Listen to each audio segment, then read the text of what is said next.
Wendy Bell Radio is live. Hey, guess what? You know what happened yesterday? I did not browbeat you when we were number 5 on the Rumble board, leaderboard. Like what? What's going on? Hi, everybody. Happy Tuesday. Feels like something's supposed to happen today. What's supposed to happen today? Oh, I got work to do. You've got more backyard stuff to do? Is that going to be like every day for the rest of the next week? No, I hope to have it done this week. I used the compactor yesterday on the dirt. Dug a little out. Okay. Put a little stone down. So today is going to be all stone, some sand. I'm hoping to roll out the AstroTurf Friday. I'm excited for you. I think it's very cool. It's a lot of work. You know, whenever you start one of those projects, you're like, oh my gosh, what have we gotten ourselves into?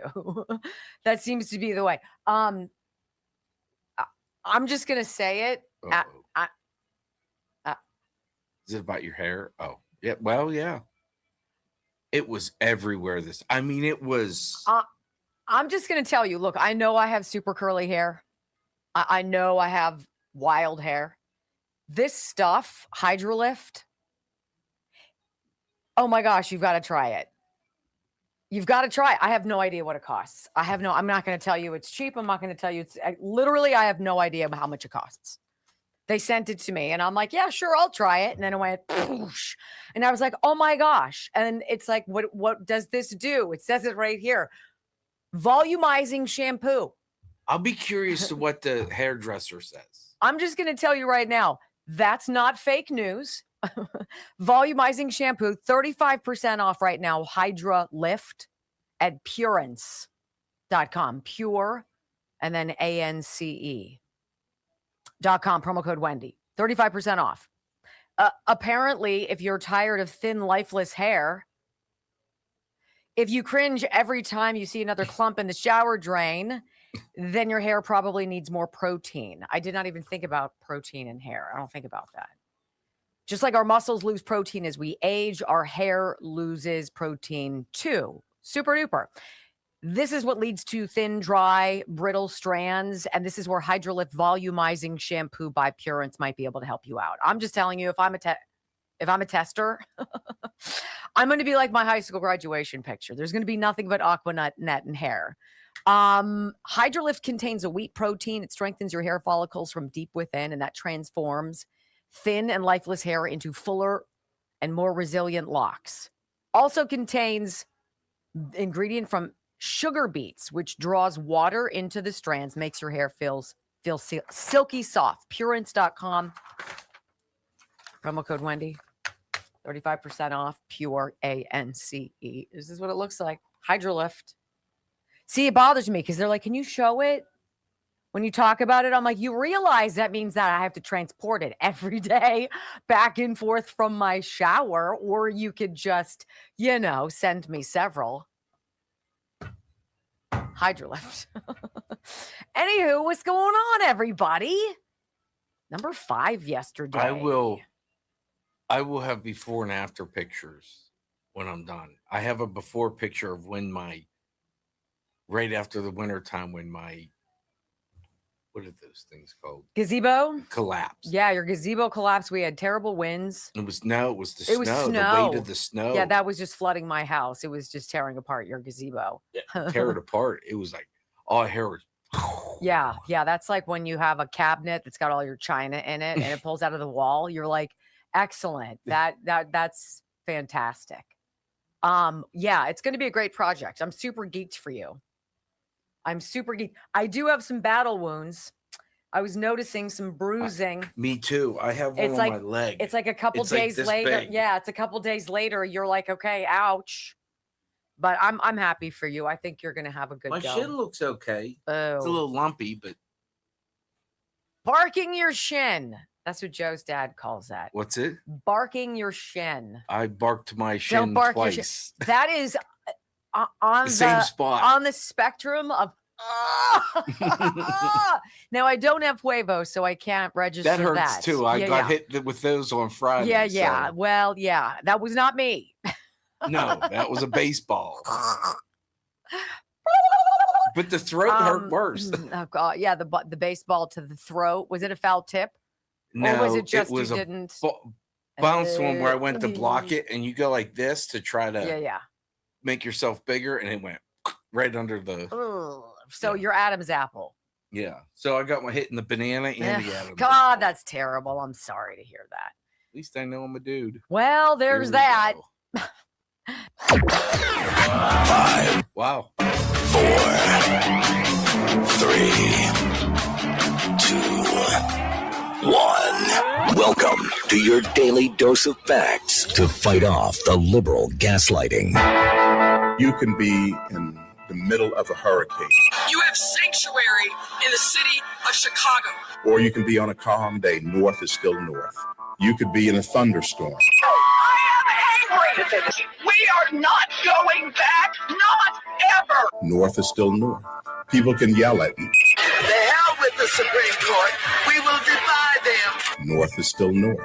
It doesn't change fundamental things. And in this business, right is still right, even if you stand by yourself. We don't get fooled again. No. Live across the fruited plain and from sea to shining sea, we're converting the Marxist left 1 hour at a time on the Wendy Bell radio program.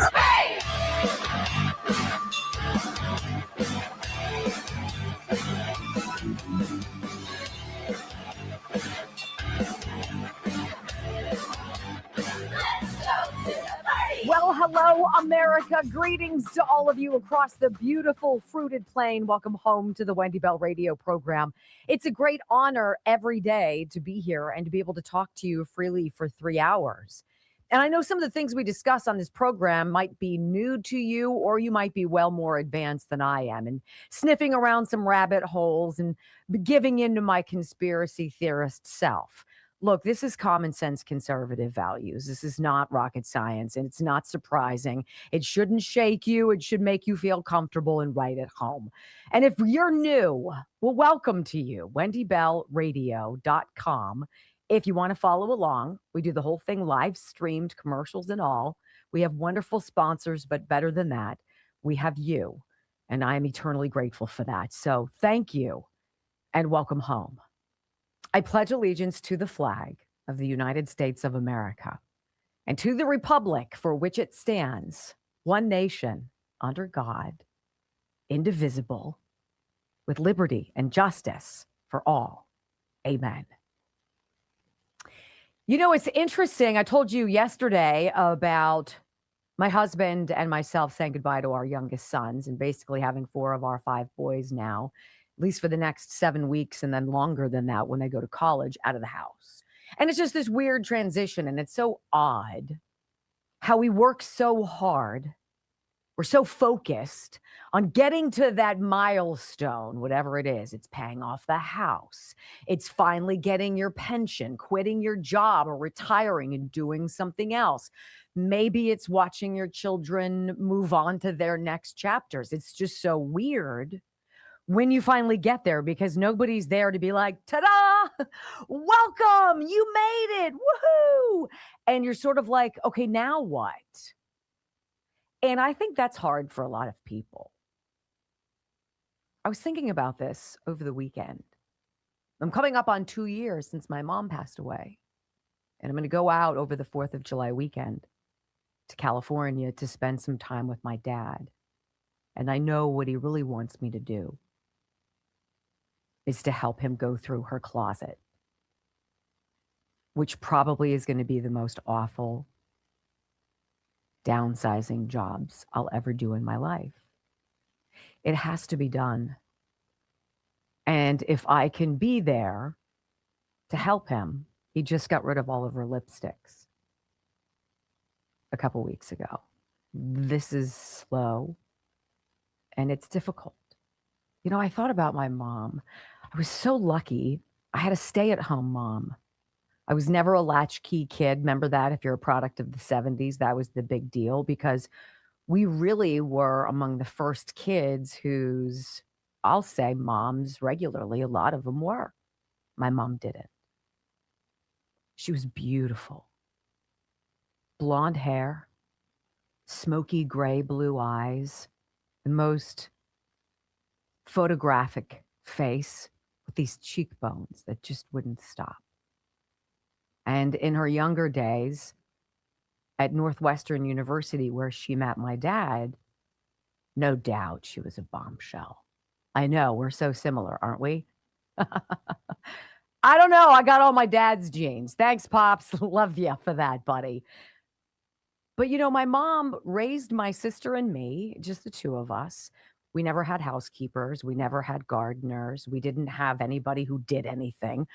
My mom did it, right? And we pitched in, and my dad worked. And that's the way it was. And it was a great partnership. And then I left for college, much the same way my sons, Bobby and Chris, in just a few weeks, are going to come home from their summer jobs and they're going to go off to college.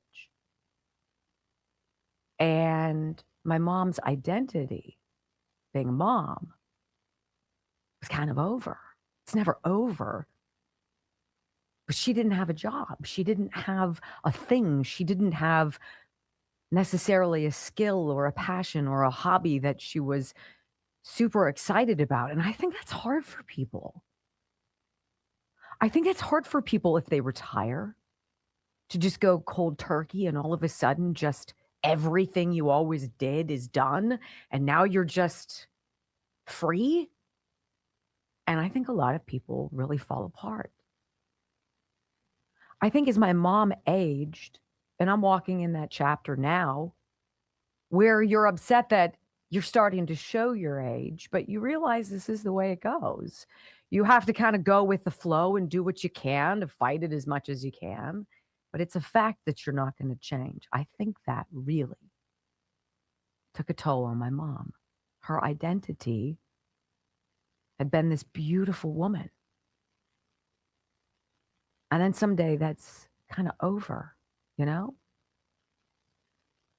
What do you do when what you were isn't really who you've ever been? I look at a lot of people in our country right now, and a lot of them are acting in a very peculiar way. These things that this president and this administration are doing, from tariffs to taxes to innovation to manufacturing to ending all of these wars to closing the border and making things safe, picking up our cities, reinforcing this idea of working hard. I think there are a lot of people out there who are walking in that chapter that my mom was in, where you realize, oh no, what do I do now? And I'm going to tell you who these people are. These are the people who are about to fold when all of the truth that you and I have been suspecting for so many years, and some of you, so many decades, because it's going to come out. The players who have lied to us, who have stolen from us, who have done it year after year, who have enriched themselves, who've made bad decisions, who have injured us, but more greatly, injured this country. It's going to be game over for them. I believe that. I do. I'm not some wild, crazy dreamer with my head in the clouds like, no. There is a golden age, ladies and gentlemen. It just started buzzing over the weekend with the end of this war, with the oil flowing again. Stock market hit 52,000 for the first time. Price of barrels of oil now dropped down to $77. People out there saying, well, I don't have money to get into the market. You know what? It took a long time for the Democrats and the deep state or rhinos on the right to work together to try to destroy what you and I love. And they've stolen so much from you, so much of your freedom, so much of your optimism, so much of your entrepreneurial spirit, so much of who you are that pumps through your veins like nobody else. They took that from you because they need you addicted and sick and desperate and terrified. and willing to do anything. That's not survival. That's death. Ladies and gentlemen, we're the cusp of this. What happened on the lawn of the White House with this UFC fight was a symbol of a change of governance. The people have reclaimed this country, and they've told this administration and this president, we choose sovereignty. We choose the American fighter. We choose the guy who built himself out of nothing into a warrior, into a champion. That's what that was on Sunday. Trump at the G7 now in Switzerland, he's relaying that message to all of those leaders. My people have spoken. Behold, the age of enlightenment and gold is upon us. I believe that. And if you've seen any of the pictures of the G7 leaders nervously looking at the president because he asked for their help to settle Iran in the Strait of Hormuz, and they didn't offer it. And it's very awkward now. So back to my mom. I think a lot of these people who've been running bad ops in our government and beyond, some of these deep state cabal folks that we didn't elect, but who managed to pull all of the strings, I think they know what's coming. And they're scared to death. All you need to do is listen to Gavin Newsom today, and you'll know exactly what I'm talking about. So, how's that for a little teaser-beezer beginning, right? See, Trump weaves. Did I just weave? I wove. You know I did. Okay, when we come back on the Wendy Bell radio program, Harry Enton, he's greasing the skids for the Democrats. Yeah, they're just not that into you, right? I don't see you guys really taking back the House. What? Next on the Wendy Bell Radio Network. Oh, Chuck Juice. All right, so we drink two separate drinks for a reason. I like mine, he likes his, and there's no need to meddle with each other's stuff. I drank MCT Wellness from Dr. Gundry, Dr. Stephen Gundry, who about 20 years ago, after he lost 70 pounds, after he was doing a lot of research as a cardiothoracic surgeon, did a lot of research into weight loss, into the body.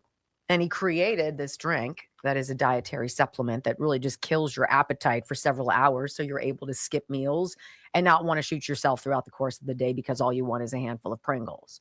That's what MCT Wellness is. TheHealthyFat.com. I didn't realize that Dr. Gundry, when he lost all that weight, he said to his wife, yo, I'm getting out of this heart surgery business, which makes us gobs of money.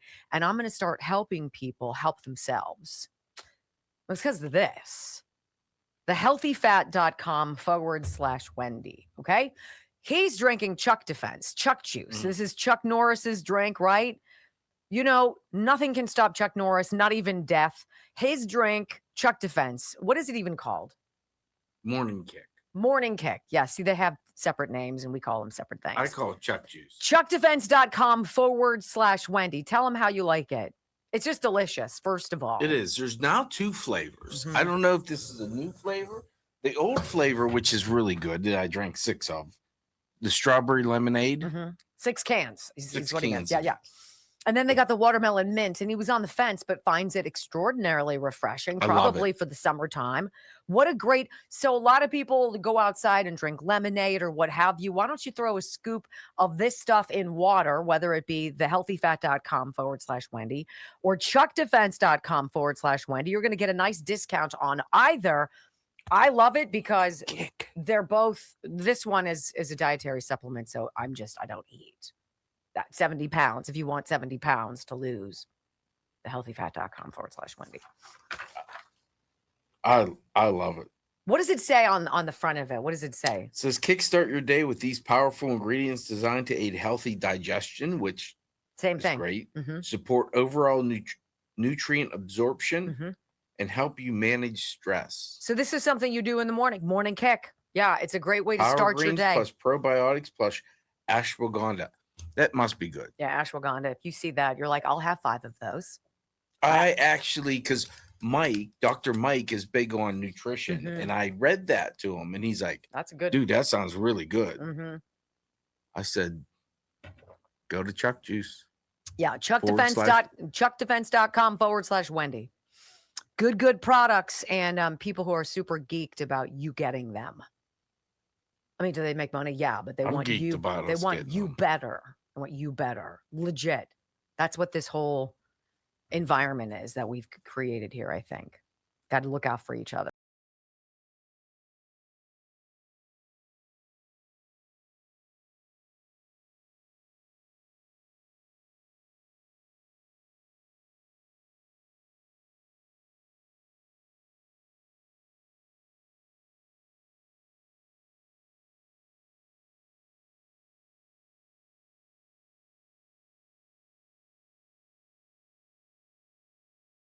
That the party in power, the party who the president is, right? The party that is the president during a general election, the midterm switches to the other party, so the House changes. And it's supposed to be this like checks and balances, this ebb and flow. What it's become, however, is when the Democrats are in charge, they're either prosecuting, investigating, impeaching, or what have you, Trump or his allies, or they're ramming across expensive bills that make up your taxes and get you nowhere, right? There's that. And the Republicans, I think, just don't do much of anything. I don't know which is worse. I would take the Republicans over the Democrats and how they run things. But Harry Enton's like, look, if you're expecting the House to flip because the Republicans have everything now, because that's just the way it goes, I'm not so sure that's the way it goes. Because if we look at past midterm data with a GOP POTUS, right, got a Republican president, they've shown a much bigger advantage than polling suggests for the Democrats so soon before the midterms. Listen to Harry Enton. So what are the warning signs here? Yeah, I think the warning sign is this. Democrats have an edge, but compared to what we see historically, it's really not that big of a lead. I mean, just take a look here. Okay, this is Congress National June polls, Dem leads, and this is NBC News, midterm years with the GOP press. Look at this. They're up by 5 points, but that's half the lead they had back in 2018 when it was 10 points, and less than half the lead they had back in 2006 with 11 points when Democrats took back the House in both of those years. And now the Democratic lead is on a single hand. 1, 2, 3, 4, 5 points. And it's this type of lead where you say, you know what, Democrats are ahead, but don't count your chickens just quite yet. Which leads me to the question that's very simple. Like, why would you vote for Democrats? What have they done since President Trump took office in January last year? What have they done? They've bitched. They fought for all the wrong people, illegal immigrants, gangbangers, murderers, rapists, and pedophiles, right? They pass out needles instead of saying, hey, we don't want 10 cities anymore. You got to get treatment. Get off the street. What are they for? For telling you that everything that Donald Trump does is a threat to democracy, that anybody who disagrees with them is a fascist or is akin to Hitler. And we're all supposed to believe that everybody wants more of that, the same way LA wants more of Karen Bass. Really? Anybody out there just think that's the dumbest thought process ever? I'm not alone. I know I'm not alone. Harry continues. He says, look, this is an aggregate of polls. We're looking at like 5 or 6 different polls. And I like to pull them together to kind of give you one kind of banger of a percentage of something. He says this aggregate of polls is not showing a blue wave of any sort coming in November, even though Trump, we're all told again and again, the guy who got peace in Iran, the guy who's doing all this stuff in the world, right? His approval rating is in the toilet. This is what we're supposed to believe. Here's Harry. So this is not just one poll in which we are seeing this. There is this group of pollsters that are out there that are just not showing the wave you might expect given where the president's approval rating is. Okay, what are we talking about? We're talking about NBC, Marquette University Law School, and Ipsos. Look at where they were January and February, and look at where they are May and June. NBC, down a point. MU Law, down 3 points. Ipsos, basically staying the same. So the Democrats hold these leads, but again, you have this group of pollsters that are out there where this lead, simply put, is not matching what you might expect if you're expecting a Democratic wave. And then you've got to throw in that wrench called redistricting. You know, that's rigging elections according to Democrats, when in reality, the system was rigged years ago under voting rights so that there were black districts to represent black voters in very white areas. The Supreme Court was like, yeah, about that. We don't like that. Oh, outrage. Literally, Democrats, they're trying to rub rocks together to make something spark. So you might say, hey, the president's approval is way down low. You expect Democrats to be way up high, especially given him in the record lows because of the Iran war not happening. And then you put in redistricting. Democrats in the National House vote, look at this, needed to control with redistricting. We really think the Democrats need between a 3 and 4 point advantage in the national vote. You average those polls together. We just on the last screen, Ipsos, MU-Law, and NBC. It's right on the border there. It's right on the border. It is no guarantee. It is far from a guarantee at this point, if you believe these pollsters. Very tight. Now, what are the prediction markets saying about Democrats' hopes to retake both chambers? Yeah, okay. So then you take a look. Okay, look at the Kalshi prediction market. Chance to win number terms. Look, Democrats clearly have the advantage at 78% chance, but that's far from 100%, right? That's a 1 in 5, more than a 1 in 5 chance. Republicans hold on. You look at the Senate, the GOP still has the edge there. More likely than not that the GOP holds on in the Senate, according to Kalshi prediction markets. So basically, I'm putting out this warning sign. These are the warning signs, right? Yes, Democrats probably take back the House, but it's far from a guarantee, or we are not going to get caught like in past years. We ignore those polls that had those warnings. You know, such a bummer about all this, because all these Democrats, everybody has to pay attention to the stupid polls. The same way you have to pay attention to the stupid fake news and the propaganda. It's ridiculous. If there was one person, one Democrat who came out and said, you know what? This is a major moment in not just American history, but in world history. For in 103 days, or whatever it was, President Trump and the American military took out the leading state sponsor of terror on planet Earth. And we are all grateful. Can you imagine if a Democrat came out and said that? If a Democrat came out and said, you know what, I'm happy to work with this administration so that we can all enjoy the whatever, this golden age. They can't. They can't. The progressives have the gun to their head. Resist. Even if he cures your mother's cancer, you hate him. It just isn't selling, and they just seem lost. Ah, too bad. When we come back on the Wendy Bell radio program, yes, it's official. Elon Musk is the world's first trillionaire. And how you respond to that tells an awful lot about you. I've got some examples. You decide next on the Wendy Bell Radio Network. They should follow John Fetterman. Like, he's like, if the president of the United States is asking me to come to dinner at his house, you know where I'm going? To freaking dinner at his house. Unless, of course, your whole objective for running for office was your own self-enrichment, was to become part of that swamp mess. But John Fetterman was always on the outs. He never had an inside track to these people. He's not like they are. He's just some goofball who's taller than everybody, is bald, and wears, you know, inappropriate outfits to the job. Like, okay, right? He's like the only one who hasn't been infected. Well, he's the one, too, all for the Iran strikes. 100%. And Pennsylvania, which is a purple state, which I think would be a great source for the Democrats to look at, he's polling well among Republicans. Very interesting. Poorly with Democrats. It's super interesting to watch all of this. All right, tulip blooms. I'm going to say this one more time. I know I talked about Tulip Soothe yesterday. So I've been using a skincare product. This is just, you get one shot with your skin.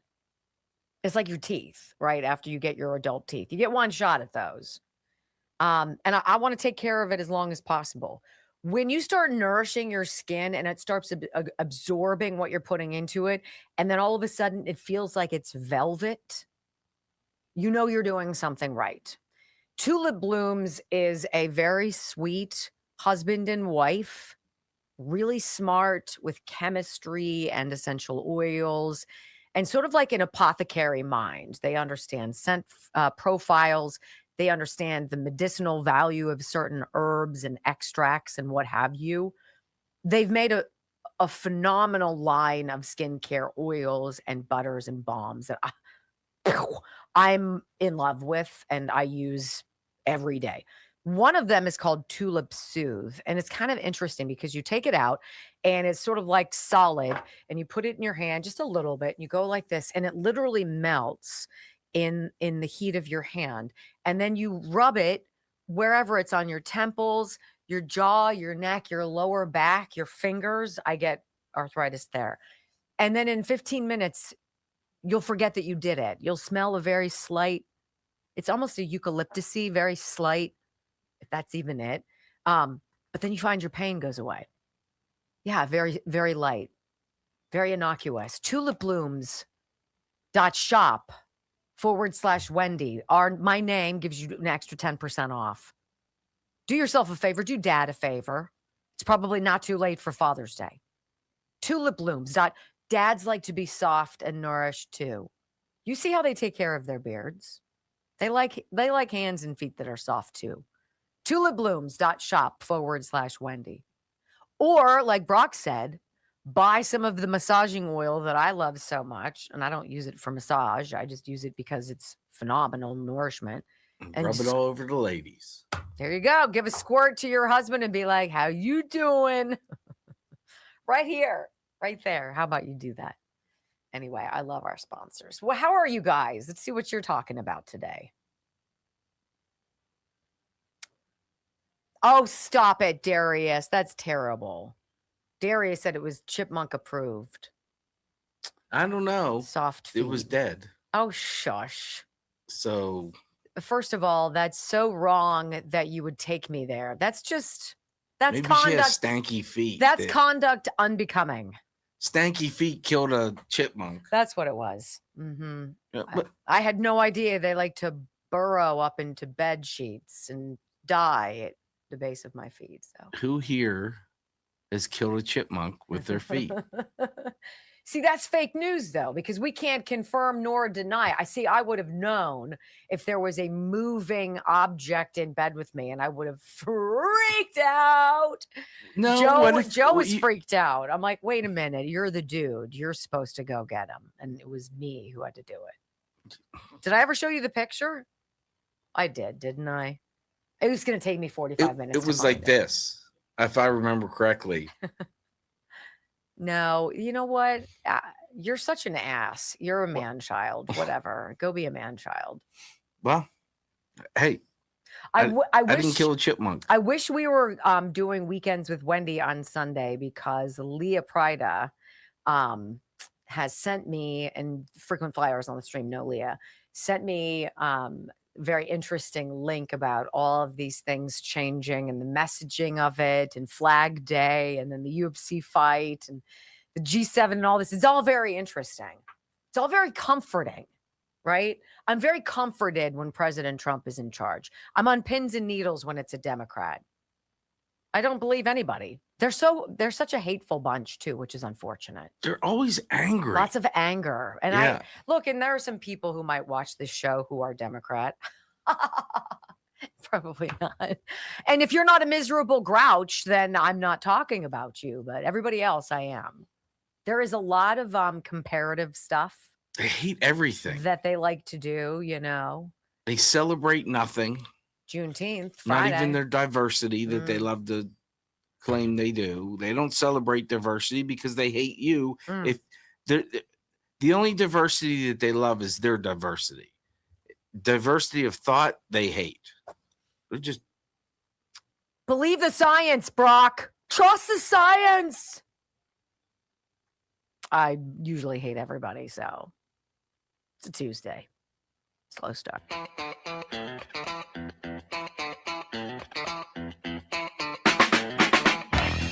So Elon Musk is officially the world's first trillionaire. You know, good for him. Good for him.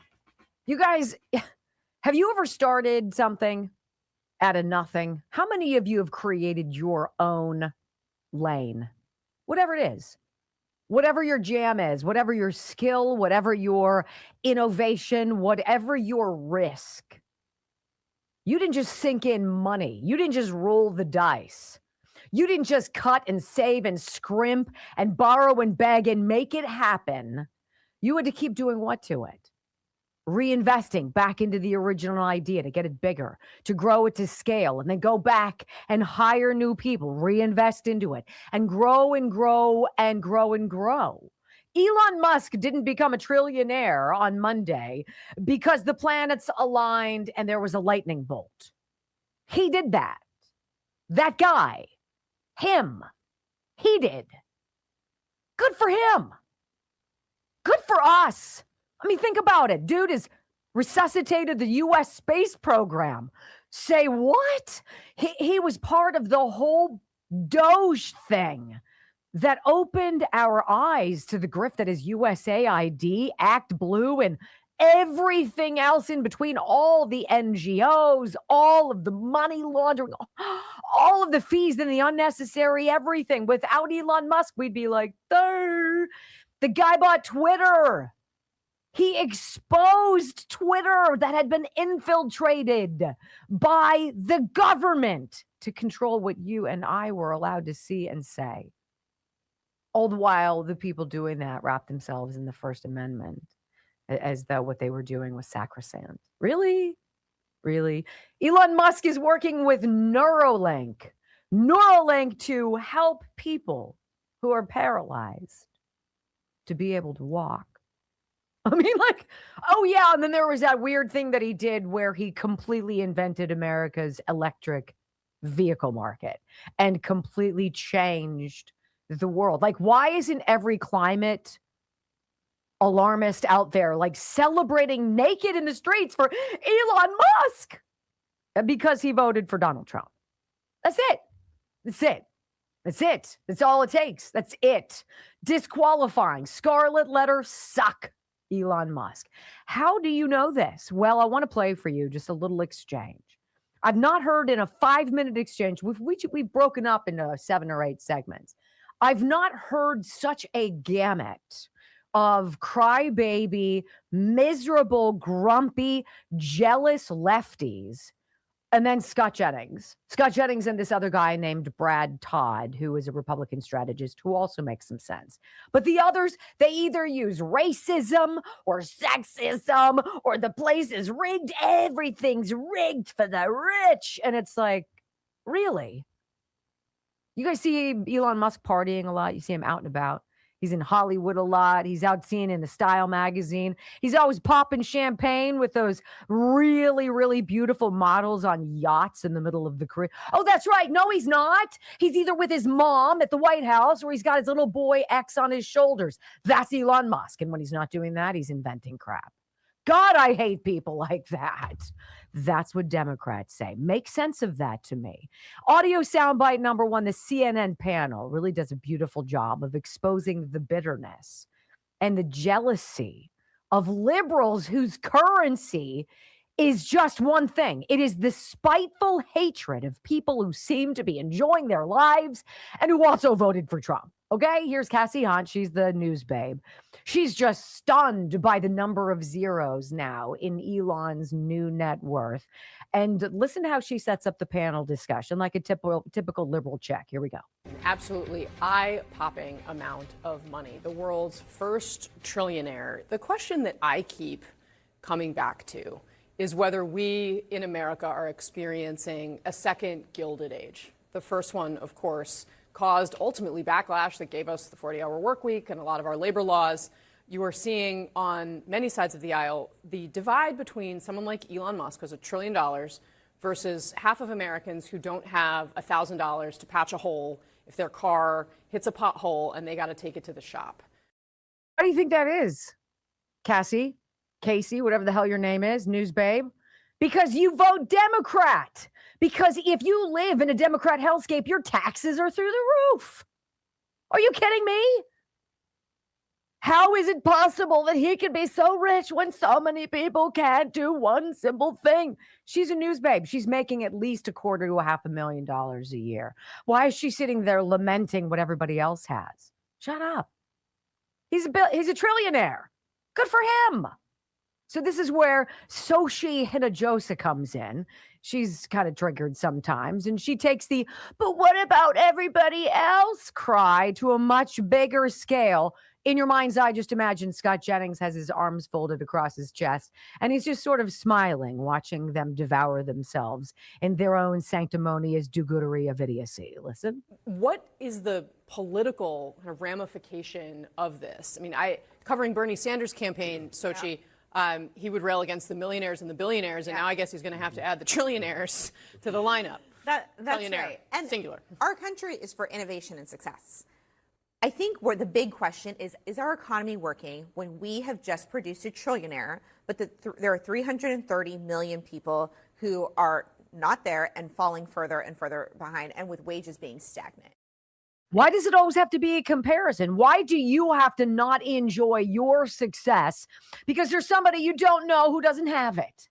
Why can't we celebrate you without making the people who don't have all of your money feel bad? This is the emotional suck of the chickification of the Democratic Party. Oh, my feelings. My facts don't give a rip about your feelings. So if you could check those at the door, we'd have a very brief conversation on our hands, no? So then Sochi continues. She's like, look, Elon's become a political power broker, and we liked him a lot more when he wasn't a Trumper. Oh, okay. Elon Musk is someone who gives money to politicians, etc. Now you have someone that has even more access and more power to influence American policy because of the money that he has. And I think that is what's extremely scary right now, is now he can give money to influence our election and also the policies that Congress put in place. And I think that is going to be a big problem in the next few years. So, you know what's a big problem is that y'all stole the election in 2020. You were ready to do it in 2016. A lot of us have big questions about 18 and 22. And we're on to you. So cry me a river about that one. And by the way, what about Reid Hoffman, George Soros, those Code Pink wackos, Neville Singham, and all the people who fund the indivisible No Kings whack jobs? You don't think they have political influence? How about Big Pharma? How about the hundreds of millions of dollars they spread around to influence lawmakers on Capitol Hill? Is that not political power brokering? Because it kind of seems that way to me. And then comes Scott Jennings. He's like, look, isn't it odd that nobody is connecting Elon's net worth with the actual work that had to go into it? It's like he woke up all of a sudden and put his hand under his pillow, and the tooth fairy had left him a check that had 12 zeros. I don't even know. What's a trillion? Is it 12? Let's listen. So I love this Elizabeth Warren video. So you have a multimillionaire sitting in the back of a limo screeching about someone who has just a little bit more money. It's a joke. A little bit more money? Not a little bit. I take your point, but not a little bit. It's a joke. He's not a... Do you believe that he has $1 trillion physical dollars? His net worth, obviously. I mean, it is not liquid. That is correct, Scott. It's not liquid. And why is it not? Because he's building a company that employs thousands of people, and several thousand of them themselves have become millionaires. You know, why are these people on this panel bitching about anything? They're all on a cable program, news program, national program. They're all making buku money. You guys, Newsmax threw stupid money at me to do virtually nothing. These people are making buku cash, and they're sitting here butthurt that Elon Musk could buy and sell each and every single one of us. Why doesn't anybody say good for him? Why is it always negative? Why are they always jealous? Why does it turn into that? Why does it have to be an if not but then? Why does it have to be an us versus them, rich versus poor? Because the only thing that's missing right now is the whole black and white thing, right? Well, that's upcoming. Let's get to this fella. He's Brad Todd, Republican strategist. He calls out the left's hypocrisy over the green climate nonsense and then dumping Elon because Elon made friends with Donald Trump. most liberals in America care about, they say, about climate change more than almost anything. Before Elon Musk introduced the Model S and Tesla of 2012, there had been 17,000 electric cars sold in a country of 300 million people. He literally invented the American electric car industry as accepted by the customers. He saved the space program. Most Democrats say they love science. It's crazy to me that he's become the whipping boy when he has single-handedly accomplished so many things that Democrats. Wait, can I just? Oh, wait, can I just jump in just one more time? So she jumps in, the liberal chick, and she's got a personal story. Oh, yeah? You think Elon and that space program are so great, Brad? I've got news. I'm sorry. It shouldn't be this damn easy or enjoyable to make fun of people. But she's like, oh, yeah, I live close to where SpaceX is. And let me tell you, they're not very nice neighbors. Listen. I'm from Brownsville, Texas, where SpaceX is. He has trashed our beach and our community. And the city of Brownsville, Texas, I'm telling you, they are not picking up the materials at a beach where is that most people, lower income, it is one of the poorest cities in the country. And now they can't go and enjoy their beaches because you know what he's doing? He is trashing them. So don't give me this about climate change or anything else when a city like Brownsville, Texas is hurting. Did you hear Scott Jennings groan in the background? Oh, see, this is why we're going to have a precipitous drop in the birth rate because nobody wants to hook up with a toxic liberal chick. Nobody. I have 5 adult sons who could, and they choose not to. You're miserable, and all you do is bitch. Oh my gosh. Well, let's have Jamal Simmons come in, the black guy on the panel. He's a former communications director for VP Harris. What do you think he's going to complain about with Elon's new $1 trillion wealth club? Yeah, I'm not mad at anybody who makes money. This is America. People who want to make money. What I'm mad about is people who don't get to make money, right? There's so many people in America. Right. It's like, great for Elon Musk to, sending rockets to space, right? The American dream, fine. Yeah. But the difference between where and how these people live versus the way most Americans are currently experiencing life is very different. Yeah, and I think most Americans, many of them celebrated Elon Musk making money. So they thought that was a very big deal. But again, where I'm from in Detroit, Michigan, $40,000 household median income. That's not enough to really raise a family on.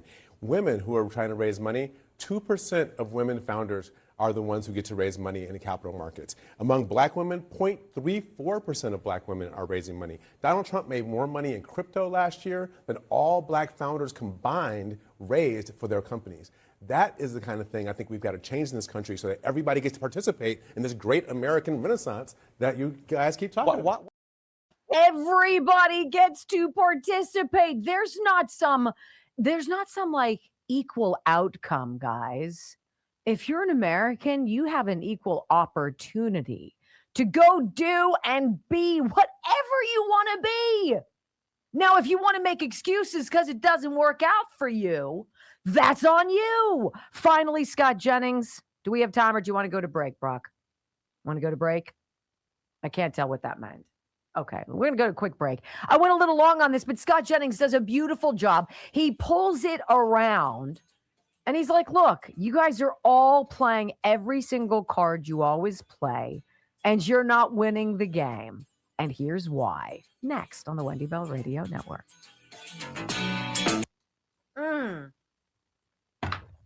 But there are people out there who are starving in China. Oh, then I shouldn't go buy my new car. But somebody in Detroit doesn't have water. Well, that's a problem. We have to talk about that. But I'm still going to go out and do what I was going to do. So don't try to tell me I should pay your taxes because I make more money than you do. Go out and get a better job. Get yourself trained. Get involved with something. You know, it's interesting. I have a friend who does the same thing I do. Was a television person for many, many years. And I always was doing this or that and this and that. And she was enjoying vacation and got all of these holidays and was a part-time worker. And I remember looking at her and being jealous. I was like, God, I wish I had more free time or what have you. And I'm like, No, I don't. Because if I wanted that, I could do that. But I want to do this. I want to create this radio thing. I want to work my butt off. I want to make it happen. I want to serve you guys and give you something special. Like, I'll work holidays for that. I'll work weekends for that. Hell yeah, I will. You know, there's a different ideology there, a different mindset. We ought not all make the same money and have the same stuff because we're not the same people. Right? Right. Simkovich Concussion Institute, 412-366-3700. I just think it's important when you hear this, write down this website is Simkovich concussioninstitute.com, 412-366-3700. It's important because it might not be today that you need a concussion expert, that you need a guy who fixes people without needles, without blood, without you being hurt, with his hands in your soft palate, manipulating you. He's done amazing things for people to give them their lives back. 412-366-3700. I wouldn't tell you if it wasn't a thing. I just wouldn't. Aren't the women so interesting, though? The woman, the two chicks, and then the other gal, or whatever. It's like, I don't understand how you can't be happy for someone. Or how about this? Not have an opinion, or just not, like, walk by it. Like, honest to God, it didn't impact me. I saw that it was going on, and I'm happy for him. I am. The dude he's a genius. I wanted to buy into it. He's a genius, and he's going to do things that bridge that gap between us and what's been going on in the galaxies for billions of years. And we're like, we don't know about it yet. He's going to be like part of that conduit where that gate opens up. Be skeptical of people in your life that don't celebrate your wins, because those aren't friends. Mm-mm. Friends are the ones that celebrate your wins, and your losses telling you can win. It doesn't make sense to me why you would.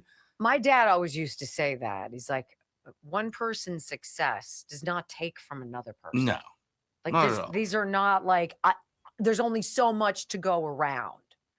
And so if I really knock it out of the park, well, then there's very little left for you. That's not how it works. And we all know this, except the left. I don't understand. There's always something to be angry about. And I'm like, this doesn't impact you in the least. I had a friend get a huge bonus. 6 figures. Wow, that's nice. And I'm like, good for you. He's like, what? I'm like, good for you. Like, why would I not want you to succeed? I just swallowed a huge air bubble, so I'm going to.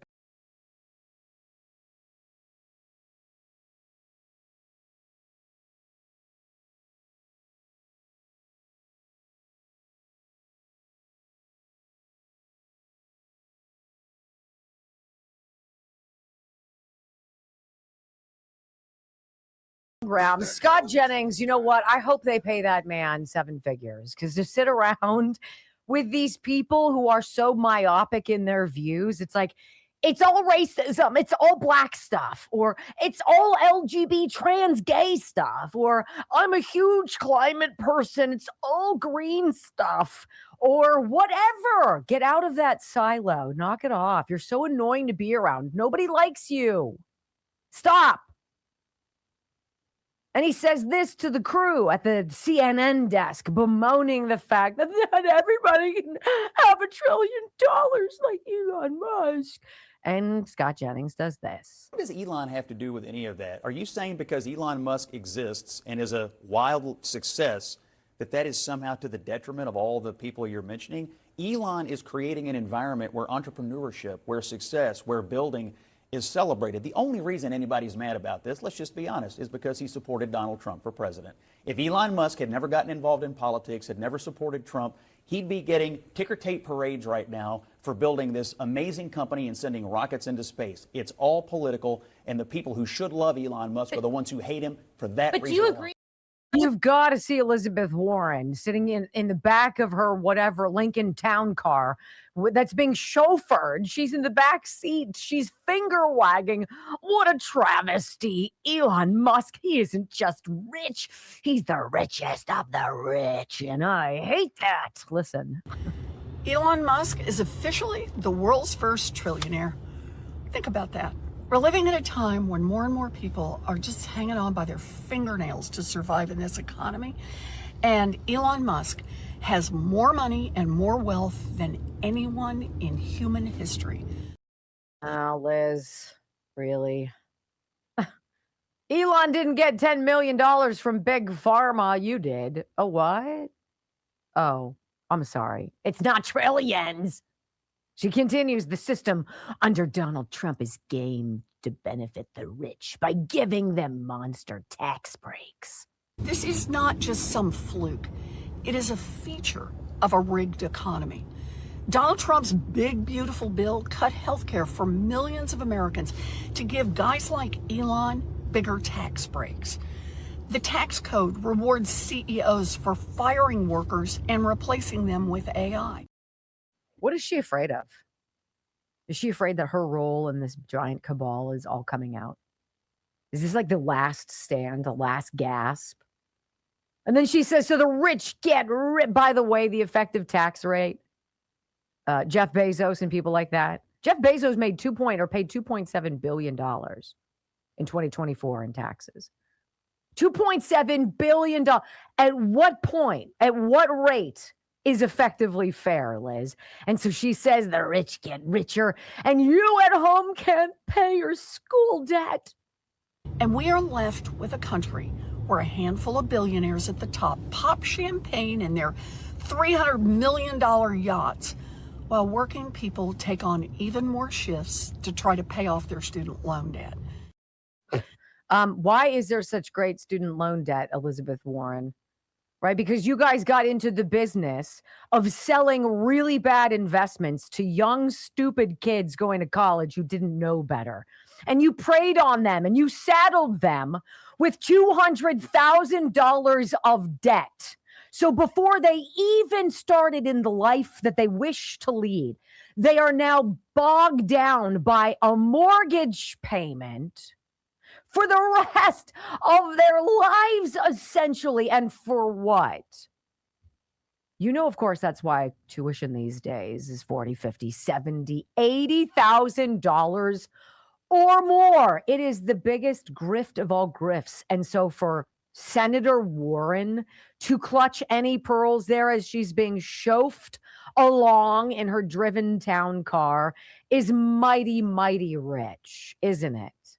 It's truly amazing when you see people's true colors come out, because all anybody needed to say about Elon Musk becoming the world's richest man again is, I hope we can be more like that.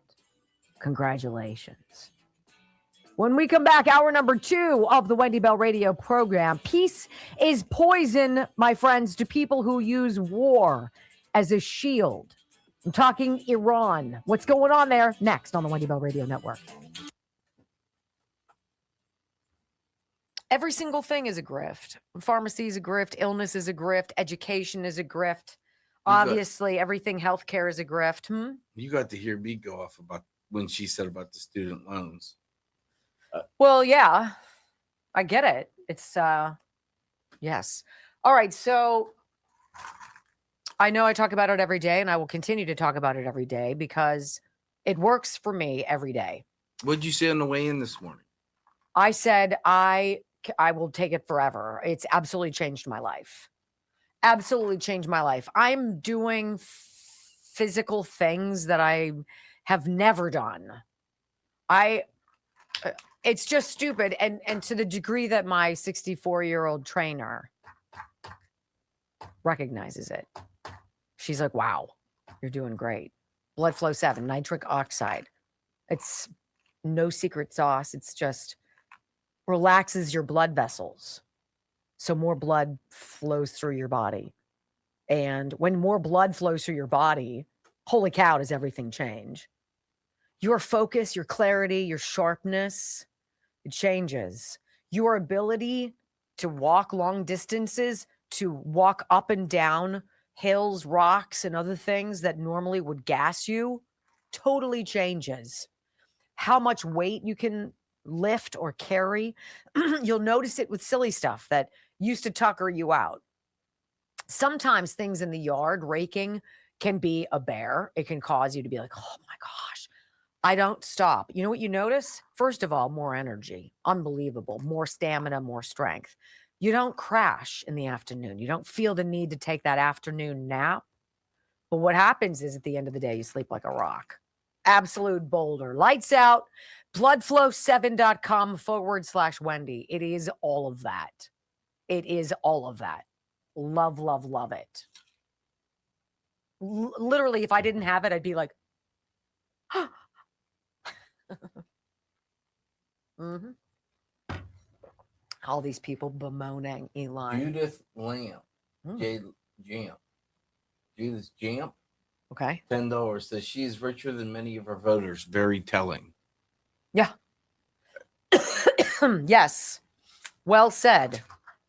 It's not about any of that stuff. It's not. If you just, and you and I don't know, are we talking about, we were talking about later this morning about the student loans when we were talking about student loans? Mm-mm. Think of student loans. You'll hear it later in California with Act Blue. Mm-hmm. Student loans, the government, you can't get out of them. So they're funding the schools so the schools can function, right? And then you have to pay the government back at a usually 4 to 5% interest on a student loan. On a $200,000 student loan, it's almost double by the time you're done paying. But don't worry, they'll let you forbearance. They'll let you skip a few payments if you want. And it's such a scam. It's such a scam. And if I'd have known what I'd known back then, and they forced all these people, they kind of demonized community college. You don't want to go to community college. That's where it's horse. It's horse paste. Yeah. You're not a horse. Yeah. That's just community college. Meanwhile, community college, if now I know, a lot of the people who teach at community college are professors at the universities. Uh-huh. So you're getting the same education. It's just a huge, huge grift that they're still making money off these kids, and you can't get rid of them. You go for Not bankruptcy. the kids, the loans. What's that? You said you can't get the kids, and then you're like, you can't get rid of them. And I know that you weren't talking about getting rid of the kids. No. You can't get rid of the loans. Yes, file for bankruptcy. They stay there.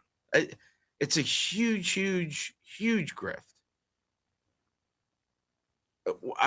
We did the thing on a $200,000 loan. Like if you were to take what your payment would be each month for 20 years, $737. $750 was the number we used, and put it under your mattress, you'd have $225,000 in that same amount of time after working. And that's if you put it under your mattress. That's not even compounding like your student loan interest. That's predatory lending. This is something I want to say to you guys. Yes, of course. And the government takes a dip into that the same way California dipped into a lot of stuff. So if you're waking up stiff and feeling like your body is working against you, is that you? And maybe you're eating well and you're trying to lose weight, but the scale won't move. You probably want to hear there is one nutritional gap that ties all of those symptoms together, and most doctors never bring it up, right? After 30, your body loses collagen every single year. And the collagen is protein that keeps your metabolism running. It keeps your hunger in check, your joints cushioned, and your skin firm. Most collagen supplements are loaded with fillers and ingredients you can't even pronounce. Native Path is one ingredient, grass-fed collagen peptides, nothing else, third-party tested for purity, one scoop in your morning coffee. It dissolves instantly and you're done. Thousands of customers report less joint pain, better skin, and real weight management support. I think that's what's kicking in for me. We've been doing this several months now. I think we're the kind of 4th month. And I kind of think that's the secret sauce zone. GetNativePath.com/Wendy up to 45% off literally every day. And I'm just going to say, I think that it's actually starting to work for me. I'm beginning to see muscle development and changes in my skin and what have you. And I am not in pain. I'm just not. And we should be after I dug up Brock's whole yard. China. I didn't see you shoveling stone yesterday with me. No, I wasn't. Mm-mm.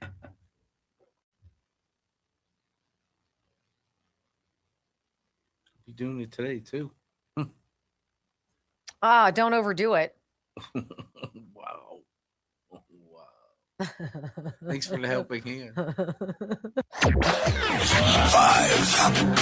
4, 3, 2, 1. Wendy Bell, America's anchor mom, fighting for America 1 hour at a time. Welcome to the family. It goes back, I think, to election night. They didn't expect Trump to win, and they weren't prepared for Trump to win, and they're still unhappy that Trump won. And I think Washington establishment, both parties, it's a small club, it's elite. You can't get in it because you want to get in it. They don't have a clubhouse. But Trump would never be admitted in this club, no matter what he did. These guys have been running the country. It's donors, it's think tanks, it's the whole Washington media, the whole establishment. Trump's an outsider. They have been managing the country, ruling the country for however many decades. They can't afford for an outsider neophyte to come in and redo everything, fix things in 3 months, fix things in a year, show that it can be done, show that an outsider can do it, show that what they say can't be done can be done. I think they're petrified, and they're all united, Republicans and Democrats, it's not just the Senate, in making sure that Trump, the outsider, doesn't succeed with his agenda. 3 hours of bold truth and excellence. You've just signed up for the WBR Army. Strap in. This is the Wendy Bell radio program.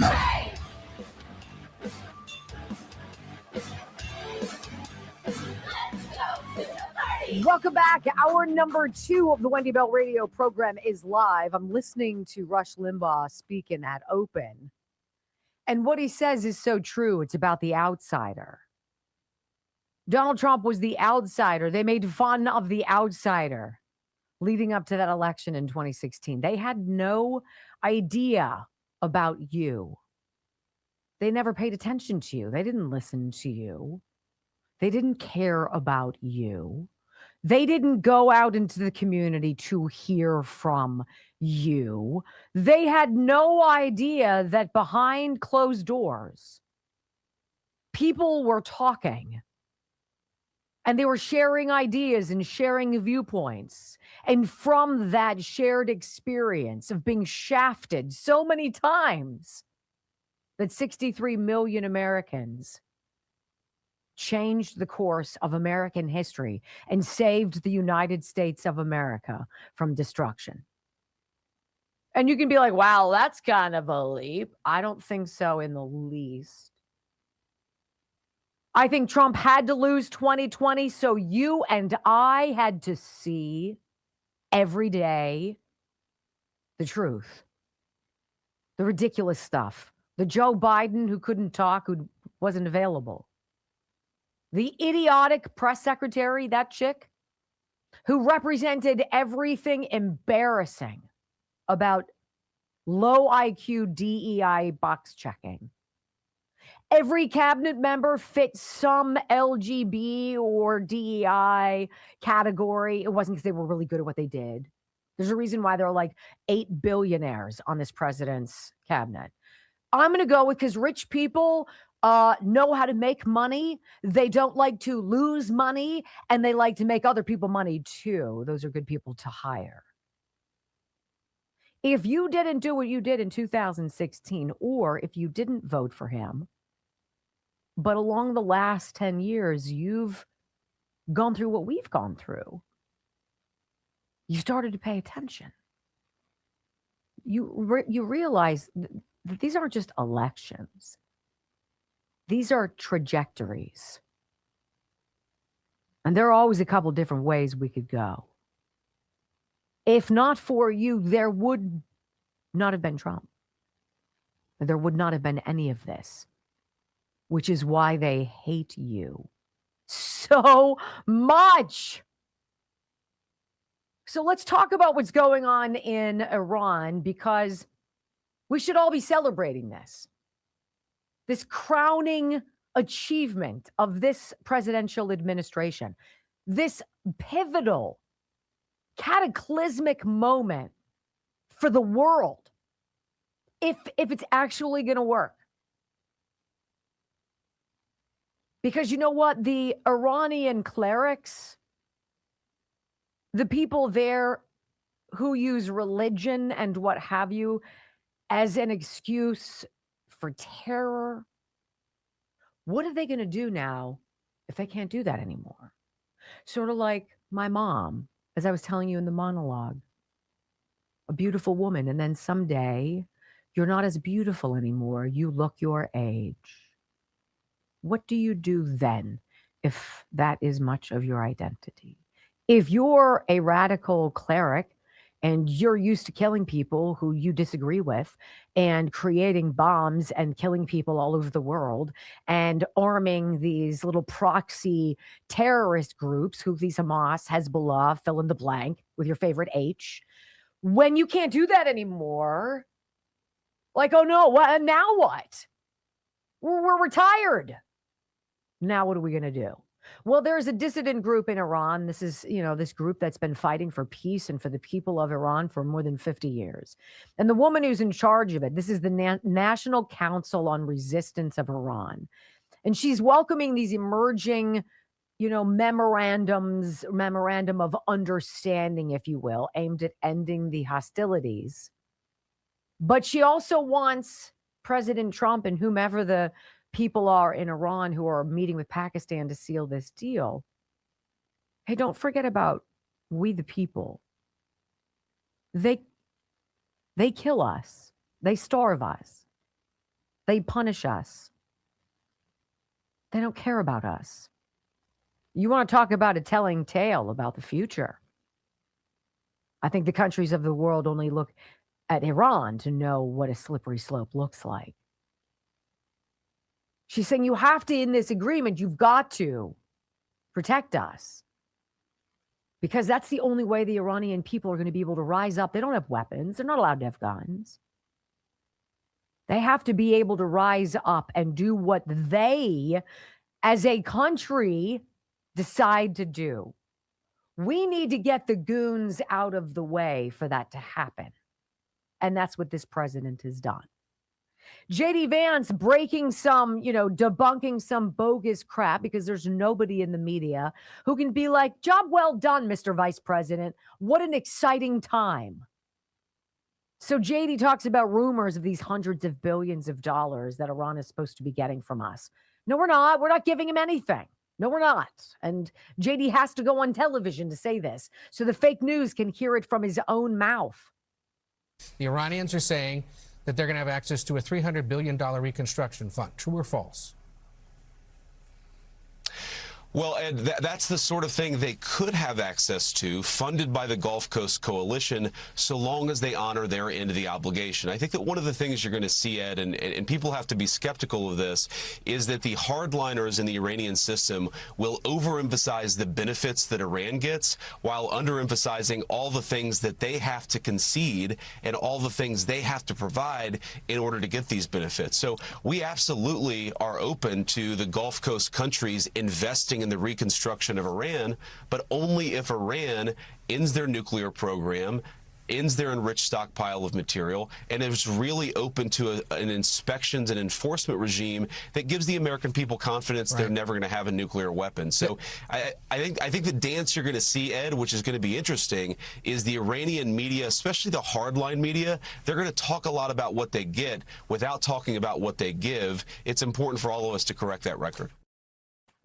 This is what we have to do.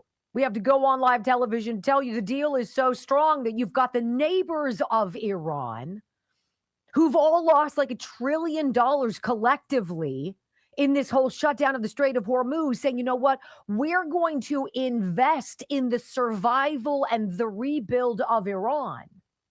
You've got skin in the game now. You ever wondered why Section 8 housing is always run down? People who get free housing don't take care of it. If you've got to pay a rent or mortgage of some, if you have ownership in something, what do? You tend to take better care of it. And you've got all of these Gulf countries saying, yes, we believe in Iran. We're going to help them rebuild. Are you out of your ever-loving mind? And there's nobody in the media who is like, congratulations, America. You freaking did this. No. It's a ridiculous deal. It's an embarrassing day for America. Oh my God, how much money did Trump get off of this deal? They should have stayed with the JCPOA, whatever the hell that thing was called, right? Right. JD then goes on with Sean Hannity last night. He's like, look, the American media are now parroting the propaganda coming out of Iran. That's how pathetic your news is, ladies and gentlemen. They want Trump and co to fail. They want America to come in last. They want all of you people who are not in touch with your white supremacy or your nationalism or whatever it is. They want you to suffer. And it's like, wow, what happened to you people? You're all weird. Listen. What really bothers me and frustrates me and is unexpected when the American media literally picks up talking points and propaganda from the RAGC that has no support in the text of the agreement that we've actually negotiated and no basis in reality. This is good for the American people. The Iranians don't get a dime unless they behave and change their behavior. And this means that Iran will never have a nuclear weapon, Sean. When you That's say why they we did don't this. get a dime, do they ever get an American dime, a taxpayer dollar? No. So number one, first of all, they never get a dime of American taxpayer money, ever. Full stop. Not even close. Okay. What we have said is there's a lot of economic benefit in the United States relieving a lot of sanctions and welcoming them back into the world economy. There's a lot of benefit there. Not American money, but there's a lot of economic prosperity that can flow from that. What the president said to them is, we want you to be a successful country. But for you to be a successful country, you've got to give up on this threat. You've got to give up on this desire to have a nuclear weapon. And if you do that, the United States is willing to have a much better relationship. But when terror is the only thing you know, it's the only thing you understand, it is the crux of your power. How do you just walk away? Well, I guess that's it, Phil. No more uranium for us. That's right, Bob. It was fun while it lasted. We'll see. When we come back on the Wendy Bell radio program, my friends, we got to talk a little bit about how President Trump broke Iran and devised a plan to get the buried uranium out of there. It's like a skyscraper deep. What? Next. It'd be helpful if I was on the right page. Sorry. There's so much to say there. But I mean, like, do you understand my analogy? Like if you've worked all your life and then tomorrow you don't work anymore. You have no appointments. Nobody's calling you. You don't have any paperwork. There's no emails to send, no schedules to plan. There's nothing you've got to worry about. It's just, it all comes to a full stop. How long do you think you last before you get really old in a hurry? People who keep their minds active, who are needed, who are participating in stuff. You can be retired, but you can do other things. People who don't make that transition, they don't last very long. These people tend to get sick or they just die young. I don't know how these mullahs, these clerics, these people in Iran who know one thing, and that's terrorizing people. How do you all of a sudden say, yeah, you know what? Probably shouldn't do that anymore. Okay. Now what do you do? That's what scares me. I'm afraid to retire. I want to tell you about Disinfect with Sniper. Disinfectwithsniper.com. Go to that website. This week, I would say, literally any day this week, you have a pretty good chance of getting it to your house for Father's Day. Whether it's Sniper, whether it's Knockout, whether it's Harmony, any of the organic fertilizers, it's the Hunt Chef spices, They're on sale. any of these things, whether it's the American flag. There's so many wonderful things to buy at disinfectwithsniper.com. Check them out. Check them out. And their shipping is immediate, which is baffling, but it is. I don't know what I would do if I retired. Yeah, you were out of work for a couple weeks, and I thought you were stir crazy. I was. Yeah, I didn't work for 4 years. Yeah, but you were a mom. Yeah, That's yeah, different. but yeah, it is different. It is very different because it happened to be a very busy time in their lives. I mean, it's always a busy time in their lives, but it was kind of pivotal. Yeah, I mean, It was kind of you pivotal. can that I only. was there. I love the golf and I love the fish, but you can only do it so much before it's like, oh, okay. I'd probably get a job at a golf course and cut the grass every morning. I could find worse things to do than that. Yeah. I could plant tee boxes. I'd have to do something. Tend to the I've flowers. been working since I was 13, so Right, me too. Me too. Sunshine picnics. paper route every morning. That changed. When that changed, a lot of things about society changed. Yeah. You know? Wrapping them, throwing them.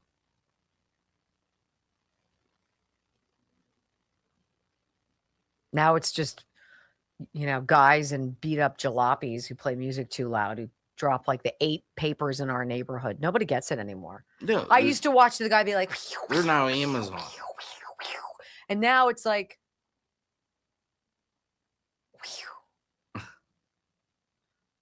and then they're gone. And you're like, really, one person, when my one liberal neighbor is getting the New York Times? Oh, God. I have a subscription to that, for you people. I do it for you people. And it's freaking expensive. It's so not worth it. That's what I should do. I should play that subscription game where you call it to cancel and they're like, but wait, there's more. What if we cut it back 50%? Well, only for the next 2 years. Okay. I love me. Okay. Wow. Oh, hush. Don't tell me what to do.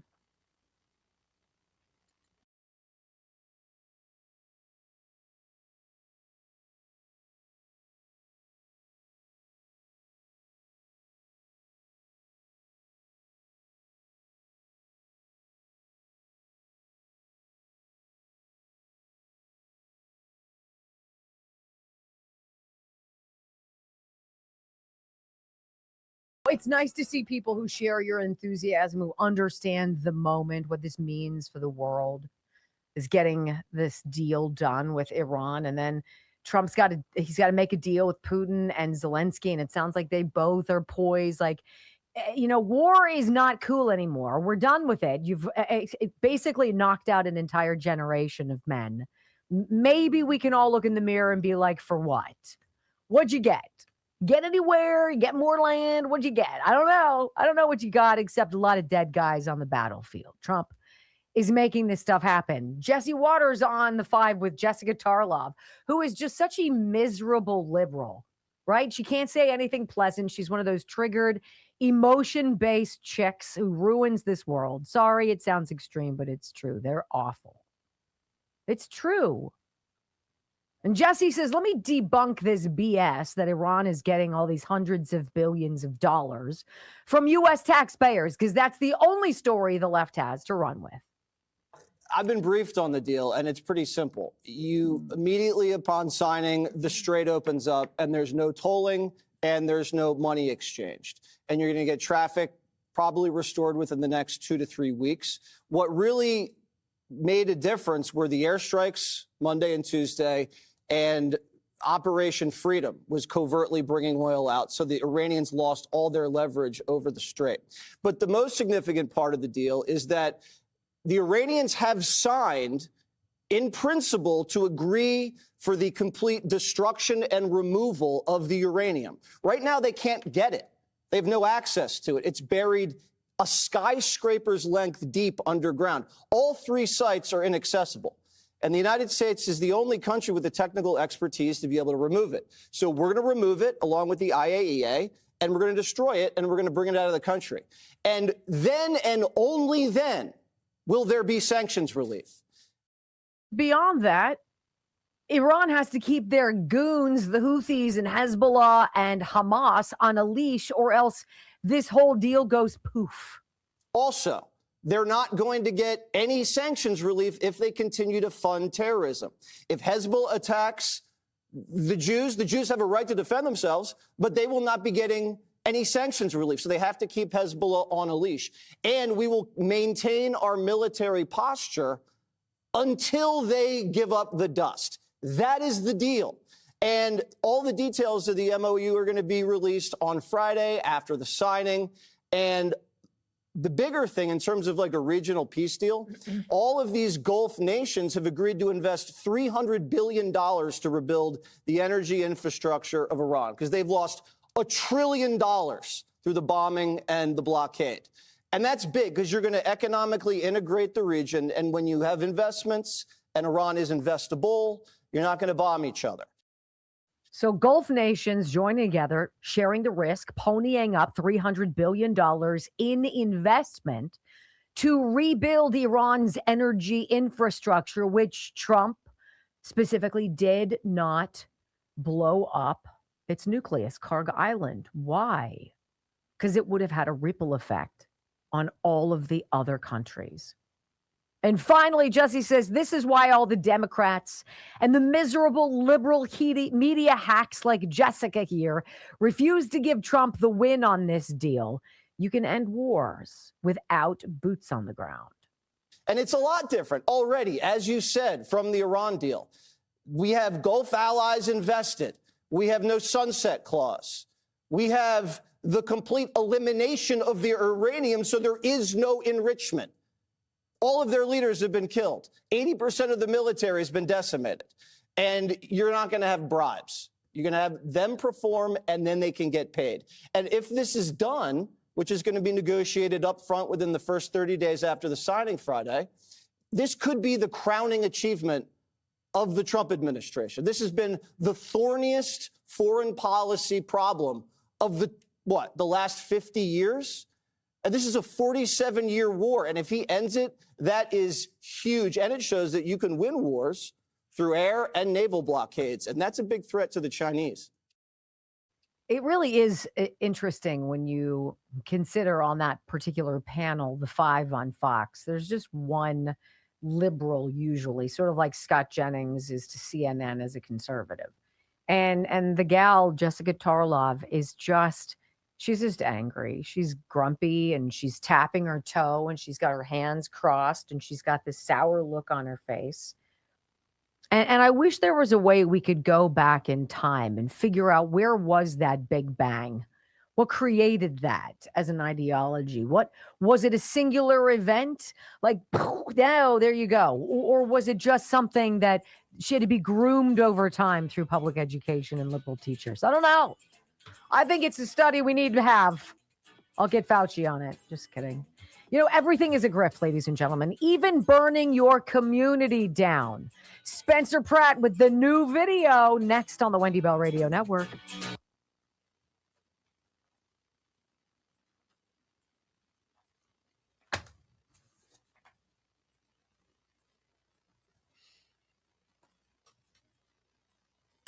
You know what? I don't know how you guys feel. Do you look forward to climbing into bed and going to sleep at night? When was the last time, like literally you're giddy to get through the end of your day, have dinner, clean up, get the house ready for bed, right? Take care of the dog, get everything set up.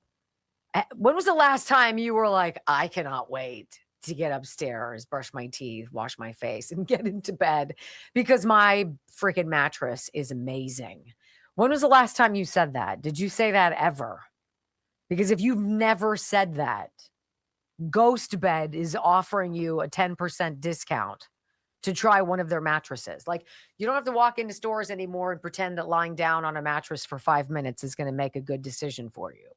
You can read what all of the people say about ghostbed.com/Wendy, where they've got this cooling technology on every single mattress, every single model from the lower end to the super creme to the creme end.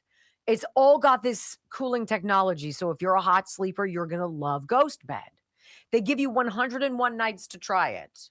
They say, try our brand. You're going to love us. It's so easy.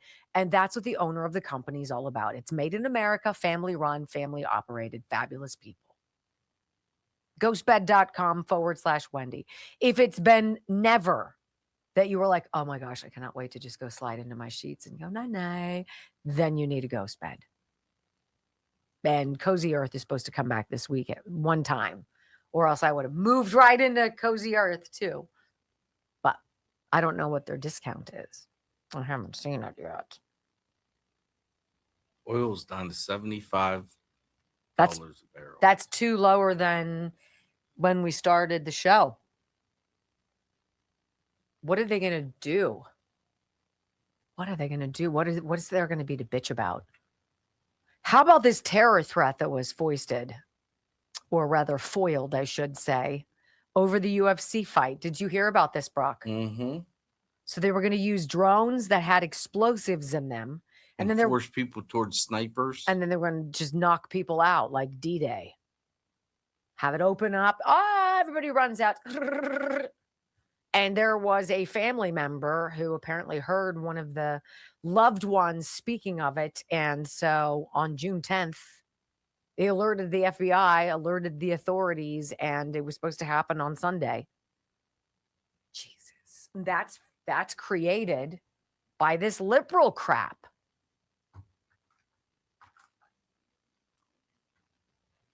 Did JD, when I was gone, did he do anything on is it a Pittsburgh police officer or a Butler police officer who had been talking with Thomas Crooks? No. Okay. Big show Friday, though. What? Juneteenth spectacular. Yes.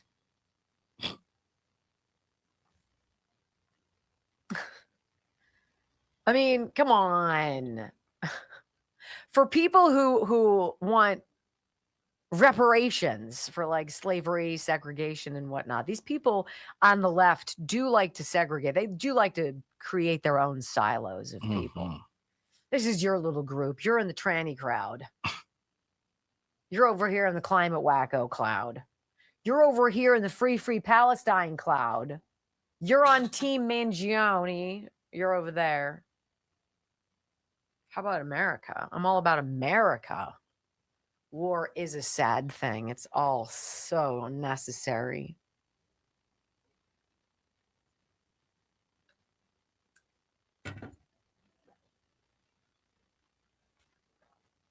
I can tell you about Wendy Loves Gold. Let me tell you this quick story. So you know how Texas Bullion Exchange got a film crew here in the studio and then to my house on last Friday, because they're shooting a commercial and they want me to be the guinea pig of it. And I was like, that's fine.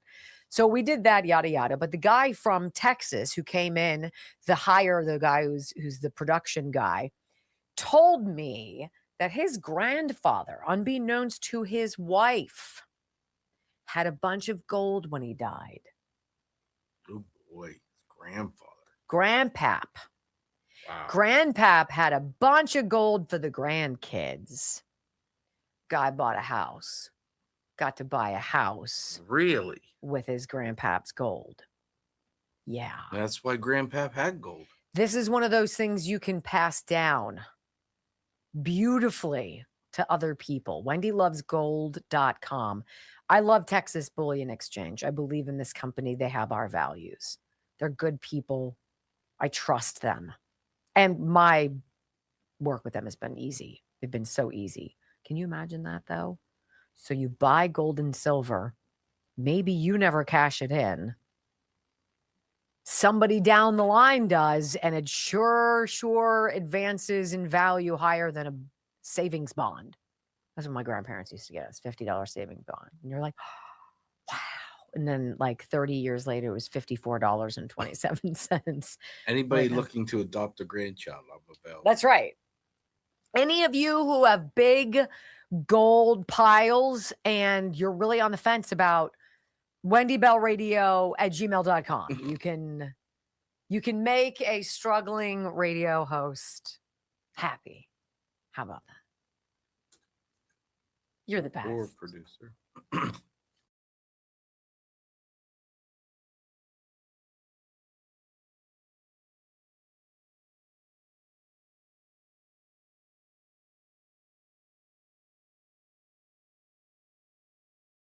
Show going by so fast. Okay, so everything is a grift. I think you already know that. Even burning your entire community down. I wanted to know, what was the big rub about the Palisades fire? There wasn't any water. Why wasn't there any water? Sort of like Lahaina. Isn't that so weird? It's so weird. Weird, right? Like a total crematorium style fire. Everybody gets corralled onto the same exit ramps where that fire burns across, and it jumps then into the ocean. So weird how that works. Huh. Where was the water? There wasn't any water in Lahaina. The guy in charge of the switch was like, yeah, I don't really feel like it. Sort of like California. Why are you diverting all of the Sierra Nevada water into the Pacific Ocean? Well, there's this really important critter. It's called the smeltfish. It exists multiple other places, but it's a good reason for us to screw you, right? And leave you dry. Well, you would think that that reservoir, the Santa Ynez Reservoir, which is a fixture in the Pacific Palisades community. These are big things. They're 10 acres. So it's like you took a giant ice cream scoop and you went, and you took a big scoop out of one of the hillsides in the Pacific Palisades, and it's just monstrous. And then they fill it with water, and it's got a protective cap on it. The cap ripped, and the water wasn't going to be good anymore. And so they were supposed to drain it, fix it, et cetera, et cetera. You know, this is peak fire season in California, June through October. So guess what is empty in the Pacific Palisades? That's it. The Santa Ynez Reservoir. Are you kidding me? Would you be like white on rice getting that bad boy fixed under budget and ahead of schedule? Let's go. I don't have a whole lot of time to muck around with you people. No, it's still not. Spencer Pratt then does some digging. And he's like, why is it that in the Palisades during peak fire season, a year after we already lost 12 people in 6,500 homes, right? Why is it that the reservoir is still dry when you have people who work for the water and power departments in LA who are making $500,000 a year? And there are a lot of them. There's 100 of them. Like, what utility pays $500,000? Some of these clowns are making $700,000. While the Palisades has a dry Santa Ynez Reservoir, and they say, well, the cover was ripped, and so we're trying to get some estimates on that, like the Lincoln Memorial reflecting pool. Well, it's going to take us 4 years and $400 million. Hopefully, if we'll get it done. And Trump's like, buzz that. I need it in 4 weeks and for like $14 million. Can you do it? Yes. Right? So here's Spencer Pratt. He drops this new ad. He's like, it's so interesting. He's at the beach. He's like, well, let's talk about water. Why do we have 100 different people in the power and water departments in LA making $500,000 or more, but we don't have any freaking water? It's one of those mysteries of life. And then you realize it's because they steal elections for Democrats. Let's listen in. Look at all that water. You know, the LADWP has a combined water and power budget of $11 billion. But where's all that money going? As of 2023, over 100 LADWP employees earned an annual compensation of over $500,000 each. 27 LADWP employees earn more than $600,000 per year, and 4 top-level LADWP employees earn more than $700,000 a year. But somehow these highly paid individuals couldn't find the funds to repair a $140,000 tear in the Santa Ynez Reservoir or get the Palisades Reservoir at Chautauqua online, despite being paid millions upon millions of dollars. The top level employees at the LADWP failed to do their basic job. At this point, we shouldn't be surprised. It's just like Newsom and all his friends and the nonprofits and the NGOs. They blow all the budget and the salaries, and there's nothing left to accomplish the actual task at hand, like having water for the town that didn't need to burn down. Right? Well, where's that video? Who's talking about that video? Where's all the news coverage of that? Because, oh, he's right. 100 employees of the Los Angeles DWP, Department of Water and Power, earn more than $500,000 a year, about 6 times what your family makes annually. It's sort of like seeing a Somalian in Minnesota, in Minneapolis, driving by with no teeth and a Bentley.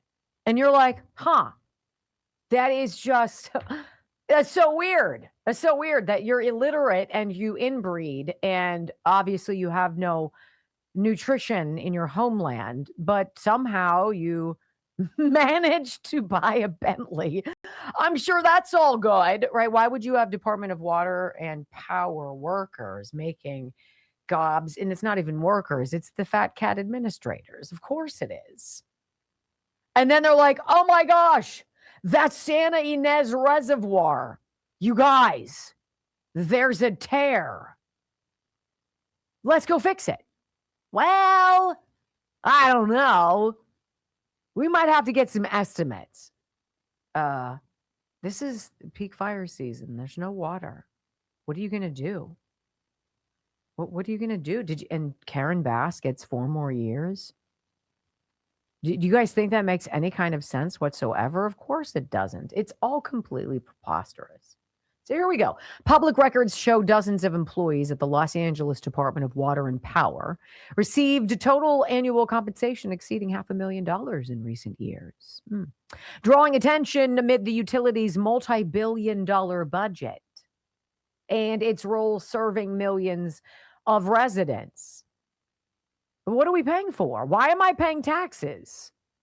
Because we don't have water. One of these things is not like the other. According to data from Transparent California, which aggregates public employee salary and compensation information, more than 100 of these workers had total pay above $500,000 in 2023, with roughly 24 surpassing 600,000 and a smaller number exceeding 700,000. These figures typically include base salary, overtime, and other pay components such as benefits or retirement contributions. Many of the highest paid roles involve specialized technical positions, such as load dispatchers, electrical distribution mechanics, and supervisors, where overtime can significantly boost earnings during periods of high grid demand. It's freaking California. The only place where you could pay the most on planet Earth not to have electricity or water and then be told, well, you voted for it. Don't you want more? Well, actually, I do. Now, could you just add a little cherry on top to this poo pie and maybe hike up our sales tax? Done. I mean, like, does this make sense honest to God, does this make sense to anybody out there? No. Of course it doesn't make sense. Right? So I asked Perplexity, I'm like, so is it true? Is the Santa Ynez Reservoir not filled? And it says, yep, it's drained again. It's currently dry. And it was like, well, why? It says it's to replace its damaged floating cover. The project cost to replace that, a cover, $19.5 million. By whom? For what? And it was emptied in April, and it's just been sitting there. They expected to return to full service, meaning water to be put into it in the fall at the end of the California fire season. What do you guys think could go wrong? Anything? I mean, usually nothing happens. I mean, like, I'm sure it'll be perfect. And by the way, LA Times, as lib as they get, people are pissed. They should be. LA Times headline: Palisades reservoir that was empty during the fire is dry again. Residents aren't happy about it. It's true. So it was notoriously empty during the 2025 Palisades fire. Now drained once again as crews replace its floating cover, to the dismay of area residents who worry that there won't be water available to fight wildfires. I mean, that's like Karen Bass, right? Karen Bass, there's, you get high wind advisories and other things. This is a really hot time of year. I grew up there, so this is what you would get. You would know what the air quality was. You would pay attention to the arid nature of the environment, and they would have wildfire awareness. Like, be aware. I don't know how you could miss one, but okay, right? The reservoirs were empty. And Karen Bass was bouncing to Ghana to get away from what was coming. It almost feels like she knew what was coming, because remember that interview we played with that one guy who's like the Nebby activist guy in the community? And he's like, Karen Bass, you need to understand that you've got problems and there's this high risk period of time. And she told him on the phone, he's got it on his phone. She's like, I'll talk to you about that after I get back from my trip. You'll understand better when I get back. And we talk then. And then what happened? Inferno. Like, come on. See, it's so deadly and injurious to innocent people. And if you tell the truth and have a common sense, well, why don't we fill up the reservoirs, right? Let's think outside the box here. I know I'm not an engineer, but I'm going to go with, well, it's fire season. We probably need to get some water in there. And they're like, oh yeah, you're probably a right winger. You're probably a MAGA extremist. Or you're like, no, I think kind of water is a good strategy during fire season, So there's actually another story about this that we're going to be bringing up here in just a minute. And it has to do with Karen Bass's own brother. Did you guys hear that he's suing LA? He's suing the county because his house was one of the 6,500 houses that burned to the ground. And he's like, oh yeah, I'm getting mine on this. This is ridiculous. But no, you should totally vote for my sister again. I'm telling you what, she's all that. Really, truly. Next on the Wendy Bell Radio Network. Spencer's all over it. He's doing what the media are not doing. He's doing what Nick Shirley did, right? This is not complicated. Water! And it's an odd thing. So it's this thing that looks like if you were to cut off the back tip of a football and open it up a little bit and put water in it, and it'd be 10 acres. That's what this Santa Ynez Reservoir looks like, right? And then they fill it with water, and then they have this thing that floats on top of it that's its cover. Now, isn't evaporation a big problem? I would think so. How does that? I don't know how that works. have a question It for doesn't you. really float my boat. There's not a better way, because Spencer Pratt was like, let's get some soak zones. Let's get some dip points. You have a pool, we're dipping into it. It's an emergency. What was your question? Why can't they take, like, the winds are going to be high. Why can't they get those planes that go and scoop up water? They were saying it's going to kill the fawn and the foliage. Go into It's burned now. Yeah, I was going to the ocean, grab some water and drop it. Like, just make it moist or wet. Yeah, it's like the most glaring example of common sense. And you mean to tell me that a bunch of stops people fire. from Somalia want to relocate to one of the colder places in America? Honey, let's go to Minnesota. I hear it's beautiful this time of year. I mean, like, said nobody. But that's where the grift was. But you're not supposed to say that. Bad person.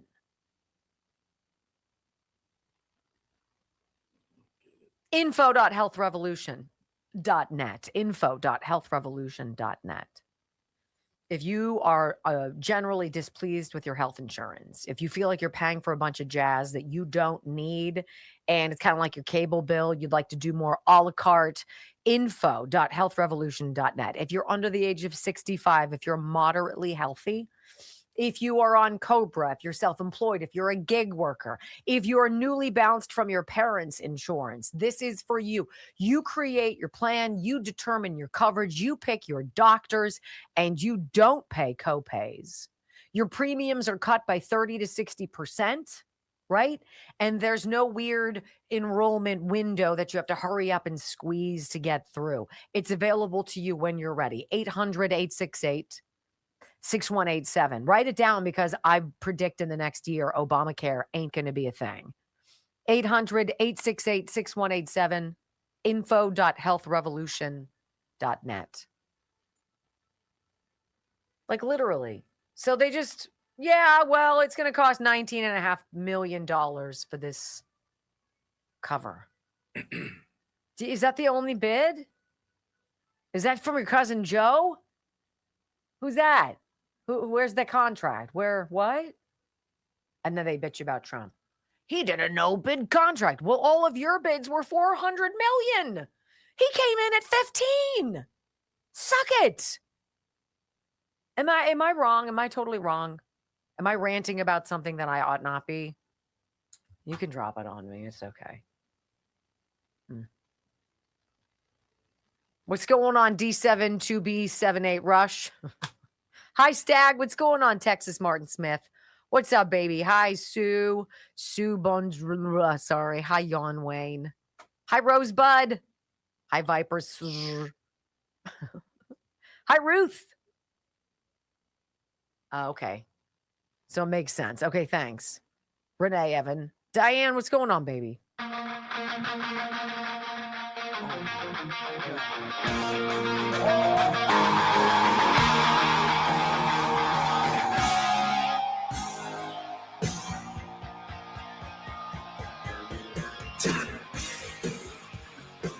I'm a little fussy about this California stuff. Welcome back to the Wendy Bell radio program.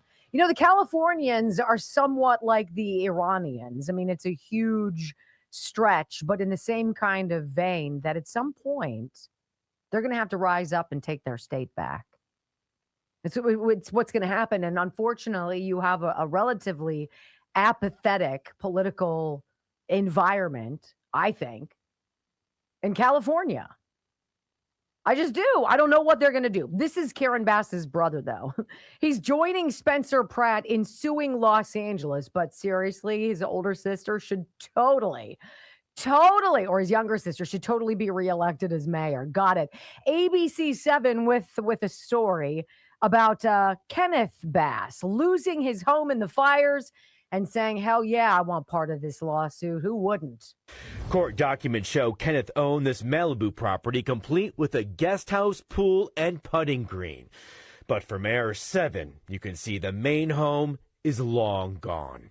According to this lawsuit, first reported on by LA Material, the home is a total burn down, and Kenneth Bass experienced smoke inhalation and emotional distress. The politics of it is very strange. But Malibu resident Abe Roy, who lost a home in the fire too and runs a company helping families rebuild, understands why even the mayor's own brother would sue. He's another resident who's endured significant loss and significant damage, and he has every right to go after and make this right. Mayor Karen Bass declined our interview request today, but her press secretary says there's nothing new here. Mayor Bass has spoken of her brother's loss publicly since January of 2025. Thousands of people are plaintiffs in this action.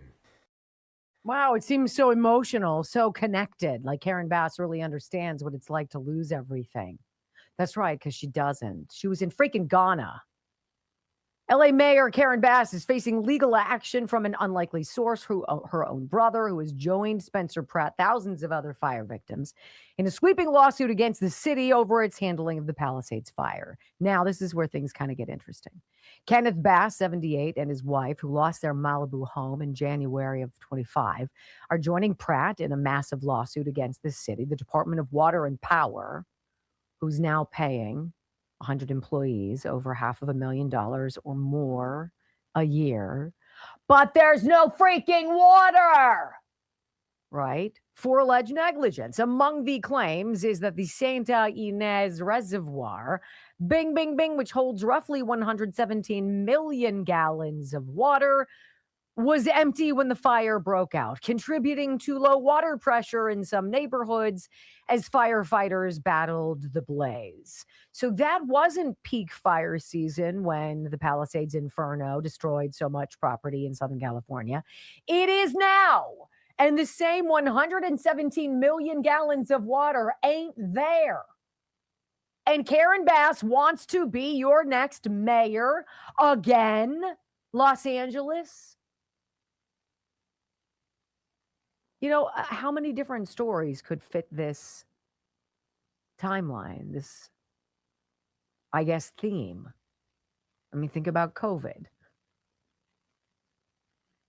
Think about the ways in which you were failed, have been failed over just the last, handful of years. Don't you see we're forced to in such stark, vast ways? You can't turn away from a fire that burns almost 7,000 structures. But we have stopped talking about Lahaina. Do those people ever find their children? Because it's interesting, about 600 children in Lahaina kind of just evaporated. But we're told they're fine, I'm sure. They just didn't go back to school the next year. Maybe they just, maybe they just moved away, couldn't deal with it. Or maybe they all died. And then when you go and ask questions like that, it doesn't end well. It's so interesting when you think of places like Iran as being these just armpits of terror.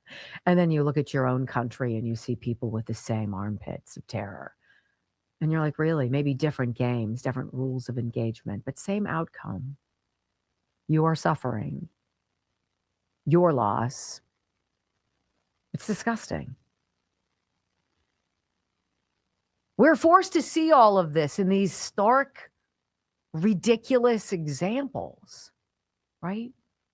You're supposed to see the Knicks win and New York City devolve into a jungle of violence. It was wild, and the filth that was left behind. And then you go and you look at something like that UFC fight and all of the red, white, and blue and the national anthem and the flyover, and just feels normal and comfortable. It's just not complicated. And Democrats want you, or the deep state wants you, to think that you're wrong. That things have changed, damn it, and you've got to deal with it. We're not going back to the good old days, sissy. Yeah, we are. We're taking it back. Good old traditional family values, good old conservatism, good old American patriotism.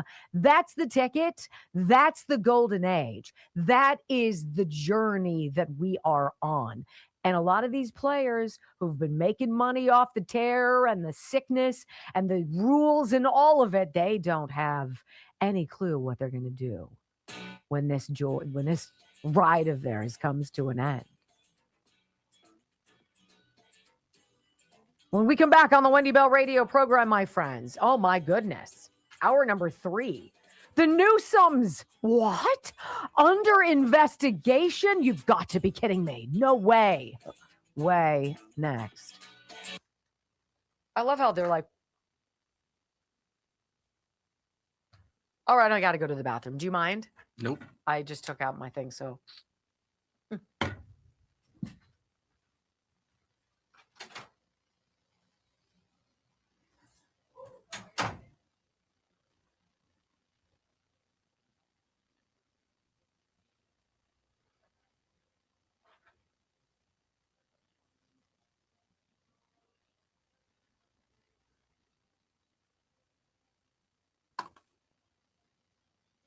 Did you guys see the San Francisco 49ers Giants players not wanting to wear the Pride hat? It was Pride Night or whatever on Major League Baseball. And two of them are being, I don't know if they're being fined or disciplined or what that entails, for writing next to the Pride symbol Bible verses, because they didn't want to wear a hat supporting the gay pride. And now it says, just in, the Attorney General of Florida is now launching an investigation into the MLB after they worn 3 giant pitchers simply because they wore Bible verses on their Pride Night cap.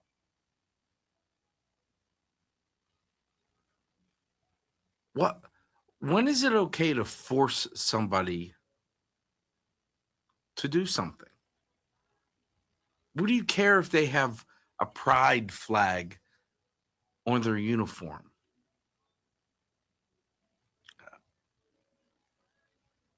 And good for them for putting this on their caps. Good for them for standing up for what they believe. Major League Baseball better watch, because they have not arbitration. Their union is so strong that they have a monopoly, and the government could mess with them. I feel bad for California. I sent you a story that might be good for the end. I will look at it. Thank you very much, Brock. GLP-1 Gold, you guys. If I had significant weight to lose, this would be my best friend. First of all, Juvenon is the company, and these are the people I trust, literally with my life. They have completely transformed my life. I feel stronger. I feel almost unstoppable. And I think in life, especially as you get older, attitude is a hell of a lot of it, right? This GLP-1 Gold is, it gets your brain and your gut to start communicating again. And so you feel fuller faster. You eat less. Your body can empty out what's already in it before you're hungry again, loading things up. This is about $1 a day, $1 a day for a dietary supplement like this. I'll tell you exactly what it says. Let's see. This is all blood flow. Where is it? GLP. This is how you get to it. Bloodflow7.com/Wendy. GLP-1 Gold. If you've been curious about the weight loss shots, but you're not thrilled with the idea of shots because you trust nobody, I'm with you. If you'd like to have the ability to lose rapidly, to lose weight, significant weight, but necessarily not as fast as you would on a shot, you want to make sure you can, have your elasticity perhaps keep up with your skin. GLP-1 Gold, 30% off right now. Bloodflow7.com/Wendy.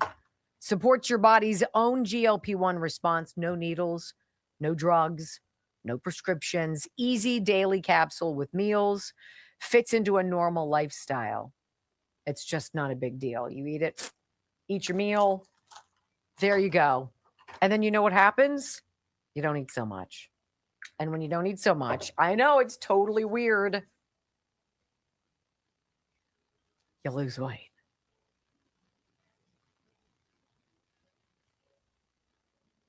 I tell you what, if I could have help with anything, what I should do is take it at night. I should take it at like 6:30 at night before we have dinner, because it's also great for killing late night snacking cravings. And I'm just like, there's not a bowl of pistachios I won't plant my face in any way. I'm like, I'll have 4. Thank you. Yes.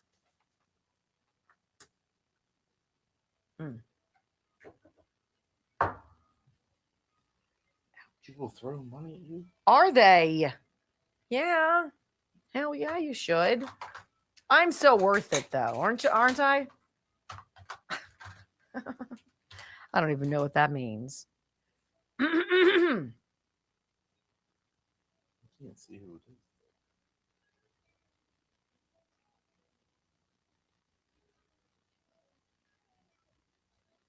See, you know what the bummer is? So this terror plot to blow up explosives-packed drones over the UFC thing and over the White House, what have you. I bet you people on the left are pissed that it was stopped. I think they would love to see anything that was hurtful to the president. You know, I don't get that. I don't get that anymore. Like I wouldn't root against my country any more than I would root against Elon Musk. That's the thing. They're not happy unless everyone's miserable. They are the definition of misery loves company. They want socialism misery. They want to spread it out. They want everybody to be equally miserable. Huh. That's an interesting thought process. I like it. All right, let's see.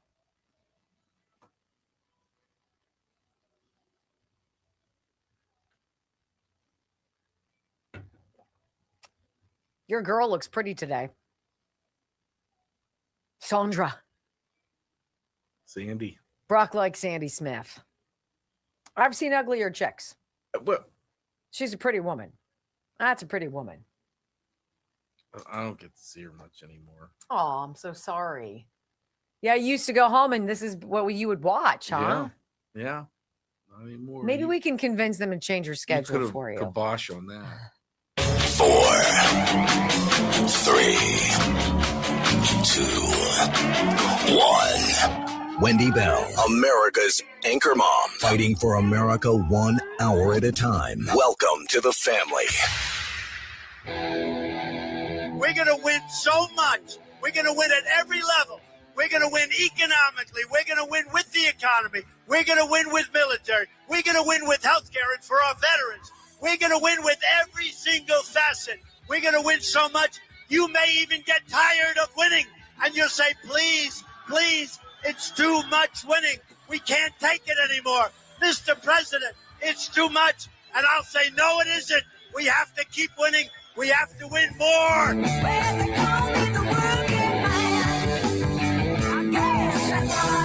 We're going to win more. 3 hours of bold truth and excellence. You've just signed up for the WBR Army. Strap in. This is the Wendy Bell radio program.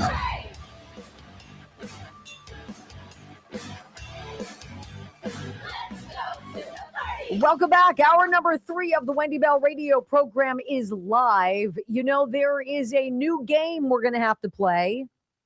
And it's going to be the game called Listen to the Democrats Accuse Trump of Doing What They've Already Been Doing Long Ago.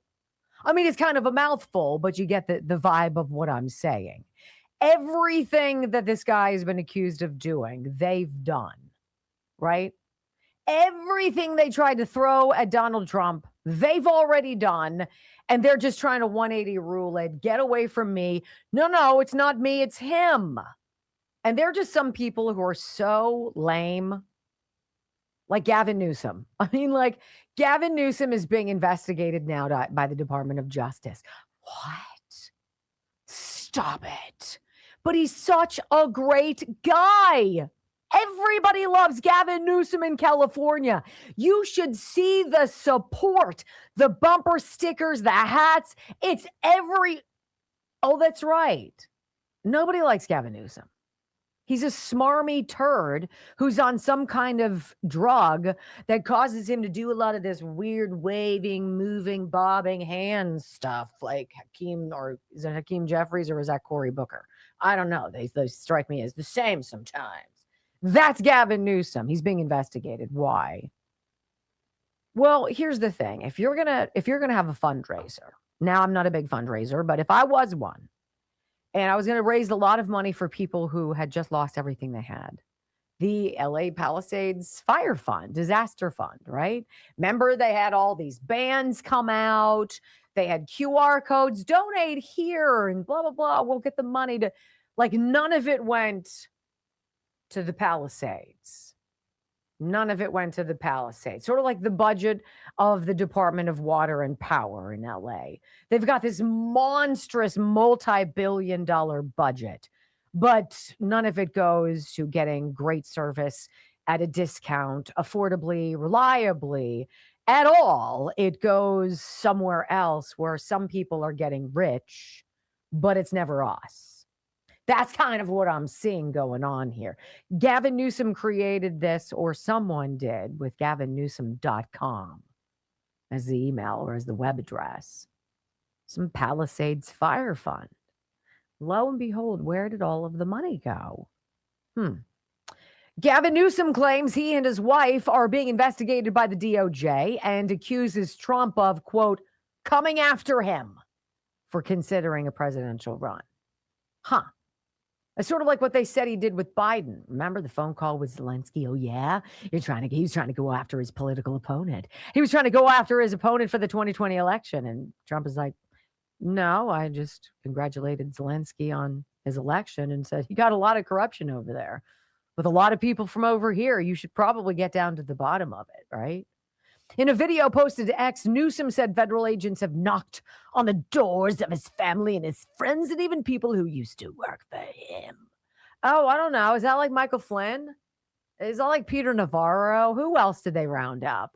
Oh, they got Jenna Ellis, Rudy Giuliani, Sidney Powell, Lynn Wood. How much time do you guys have? Who's your Christina Bob? Christina Bob. They destroyed everybody in these people's orbits. Go ahead. Eric Trump had how many? 114. What is that? What was his? He was indictments or charge. He's the most indicted person in America. And the guy said he's never even had a traffic violation. Got it. So Gavin, spare us your clutching of pearls. And now I'm going to have you listen to this, but it's really just so gross. I'm going to play the victim. I'm going to run for president, and I need you to know that they're being weaponized against me. We have so many things to fire back. It's not even funny. Here's Gavin Newsom. I could only stomach a few seconds of him. Sorry. In recent days, federal agents have knocked on the doors of family, friends, and former employees. Not because they found a crime, because they're simply trying to find one. They're demanding records. They're abusing the grand jury process, digging through years and years of random documents. Donald Trump isn't just coming after me because of my mean tweets. He's coming after me because I'm considering running for president. You know what? Gavin Newsom epitomizes the toxic college-educated white liberal chick. I mean, like, he really is her. It's kind of scary, my mean tweets. Gavin, the stuff that you're saying that's being invented against you, well, we'll find out, right? There are rules about that. You can't really do, like, kind of like Mar-a-Lago. Remember that? I remember that. That wasn't that long ago. That was kind of interesting, wasn't it, Gav? Right? They were going in looking for the binder, looking for some stuff that Trump had declassified, Crossfire Hurricane, that showed how everybody from Obama and Hillary to Brennan and Clapper and all of them and Schiff and Swalwell, you freaking dirt bags, all of the stuff, right? They were looking for and they couldn't find it. So what'd they do? They manufactured some evidence and put it on the ground. They printed out some papers that said classified top secret, right? And they put that down on the ground and they sent it out to the world to see. Oh my gosh, he leaves classified documents at the floor at Mar-a-Lago where anybody could see them. Yeah, those weren't them, but that's all right. And then what they do? Oh, they rounded up people like January Sixers. Right? Oh, and like that Mark Houck guy, the father of like 74 kids who they rolled in with long guns and the SWAT weapons and all the big tank, right? The big armored vehicle. All they had to do was say to the guy, hey, at 7 a.m. on Monday, would you mind going to Harrisburg? Because we'd like to interview you. But they didn't do that. They called CNN and the New York Times and got it all on camera, all for, oh, Gavin. Gavin, you've been in a bubble. He's been eating a little too much at the French Laundry, don't you think? Mm-hmm. He continues, though. I think he's got one more sniveling soundbite. What does he say? He's like, I punched Donald Trump. I took him on for being the scumbag that he is, and now he's weaponized the government against me. He's coming after. you're just a scumbag and your chickens have come home to roost. Let's see. He's coming after me because I'm considering running for president, because he hates that I've consistently called him out over and over again for his lies and deceit. Donald Trump is simply the most corrupt president in American history. Oh, okay. No, but okay. Right? And then there's something really weird. This California guy does some digging and he puts up a video. He's like, you'll never guess to where the California Palisades fire disaster website gets linked. When you go on to give some money, guess where the money goes, y'all? Listen to this gentleman who's doing a little Nick Shirley. So Gavin Newsom has been caught stealing donations that should be going towards the fire victims for his own personal political fund. Let me show you what I found. So Gavin Newsom put out this website to combat misinformation called CaliforniaFireFacts.com. And when I went to take a look at it, it leads to Gavin Newsom's own website. And there's a place where I could donate. Now I'm looking closely at this. Look what you're seeing, right? Where is the donations actually going? Now it says it's supposed to go directly towards the victims, but check out who's managing this fund. Take a look at that, right? Who is processing this money? It's Act Blue. If you don't know what Act Blue is a political PAC for Democratic candidates. So in fact, any money that we donate in this so-called fund, a portion of it is going towards Democratic political campaigns. I didn't want to believe it, but this is our governor. This is our governor. You've known it. He's a giant pant load. That's who this guy is. Let's talk about how it works. Look, this is like interest on student loan debt.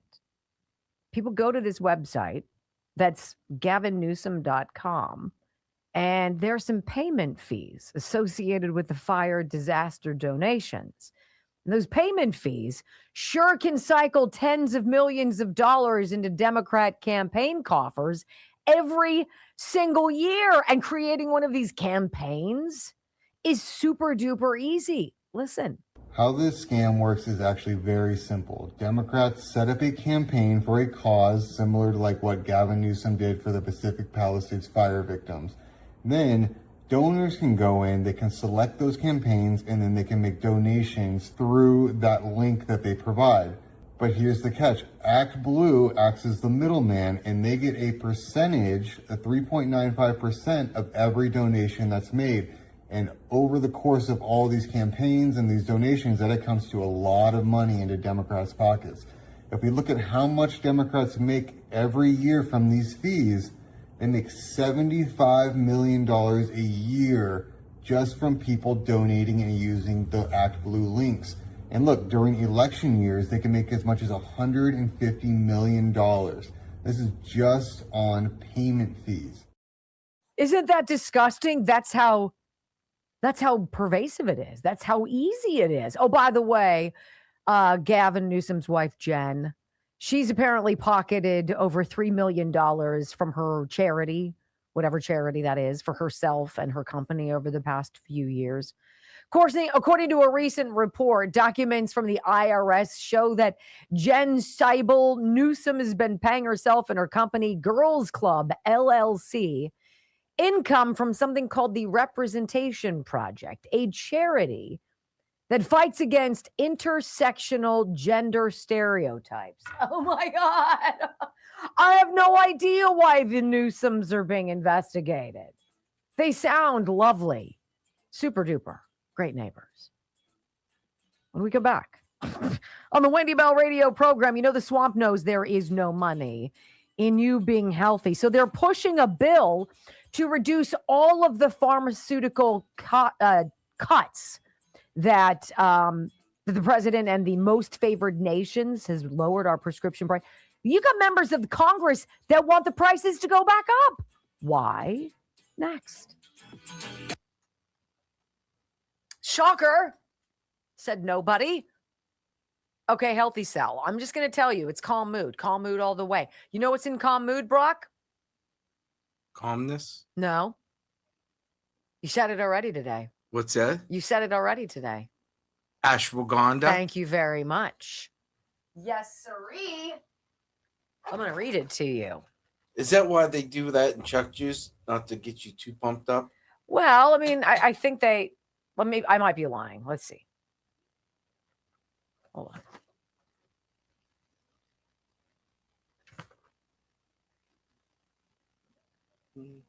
I know. I'm trying. Oh, here we go. Ashwagandha, L-theanine, magnesium. Those are awesome for relaxation. 5-ATP, GABA, vitamin D, B vitamins, saffron, and more B vitamins. So it's sense of calm, occasional stress relief, and mood balance. I'm telling you what, I have been this week, the last week or so, I've been taking calm mood instead of my focus and recall. And it's phenomenal. And I feel that I'm able to talk just as I did with my other one, but I don't know. I don't think that everything seems like such a nightmare. Things that are going wrong, things like we have a medical situation going on in our family right now, an extended family member who's going in for some testing and is going to need some surgery and some stuff. And I think everybody's really anxious about that, So, and I feel like I'm pretty calm, which is good. Healthycell.com/Wendy. Healthycell.com. It's the best. It's a microgel. It's the easiest way to get supplements into your system, and it's 165% more absorbed by your body than pills and capsules. I love it. Oh, Jen. Apparently, Gavin Newsom or Rick Gurnell has said, "Shame on you, KTLA. The investigation into Governor Newsom started under Joe Biden, not Donald Trump." I used to work at KTLA. That was my station, Channel 5.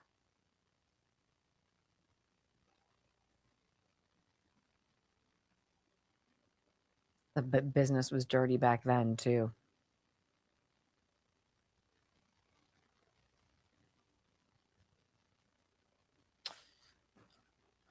This is one of those stories where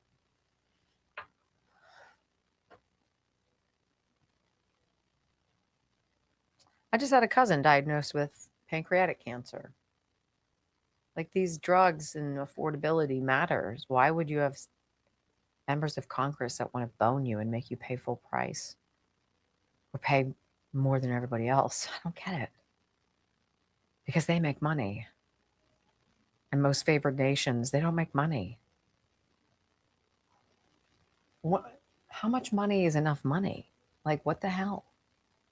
If that was my only motivator, holy moly. I just don't get it.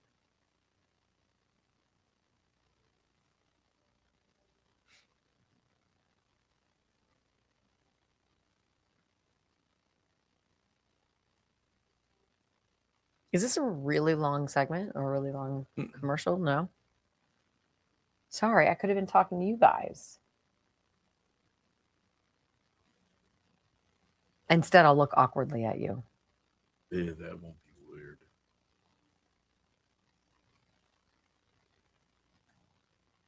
Do you feel the love?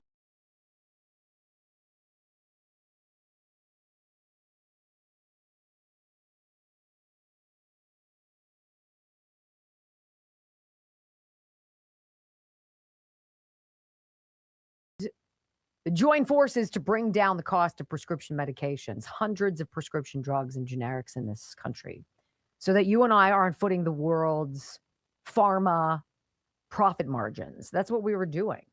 I mean, how many new billionaires were born out of COVID? Right now, if that's Elon Musk, rah! But if it's out of some pharma jazz, oh, that's so great. I want to read you this. I found it on Breitbart today. Actually, it slapped me across the face. And it says, this following content is sponsored by, so it's not quote unquote news, somebody, the Americans for Limited Government paid Breitbart to put this up on their website. So I was like, if you're going to pay for us to read something, what is it? And I want to read it to you.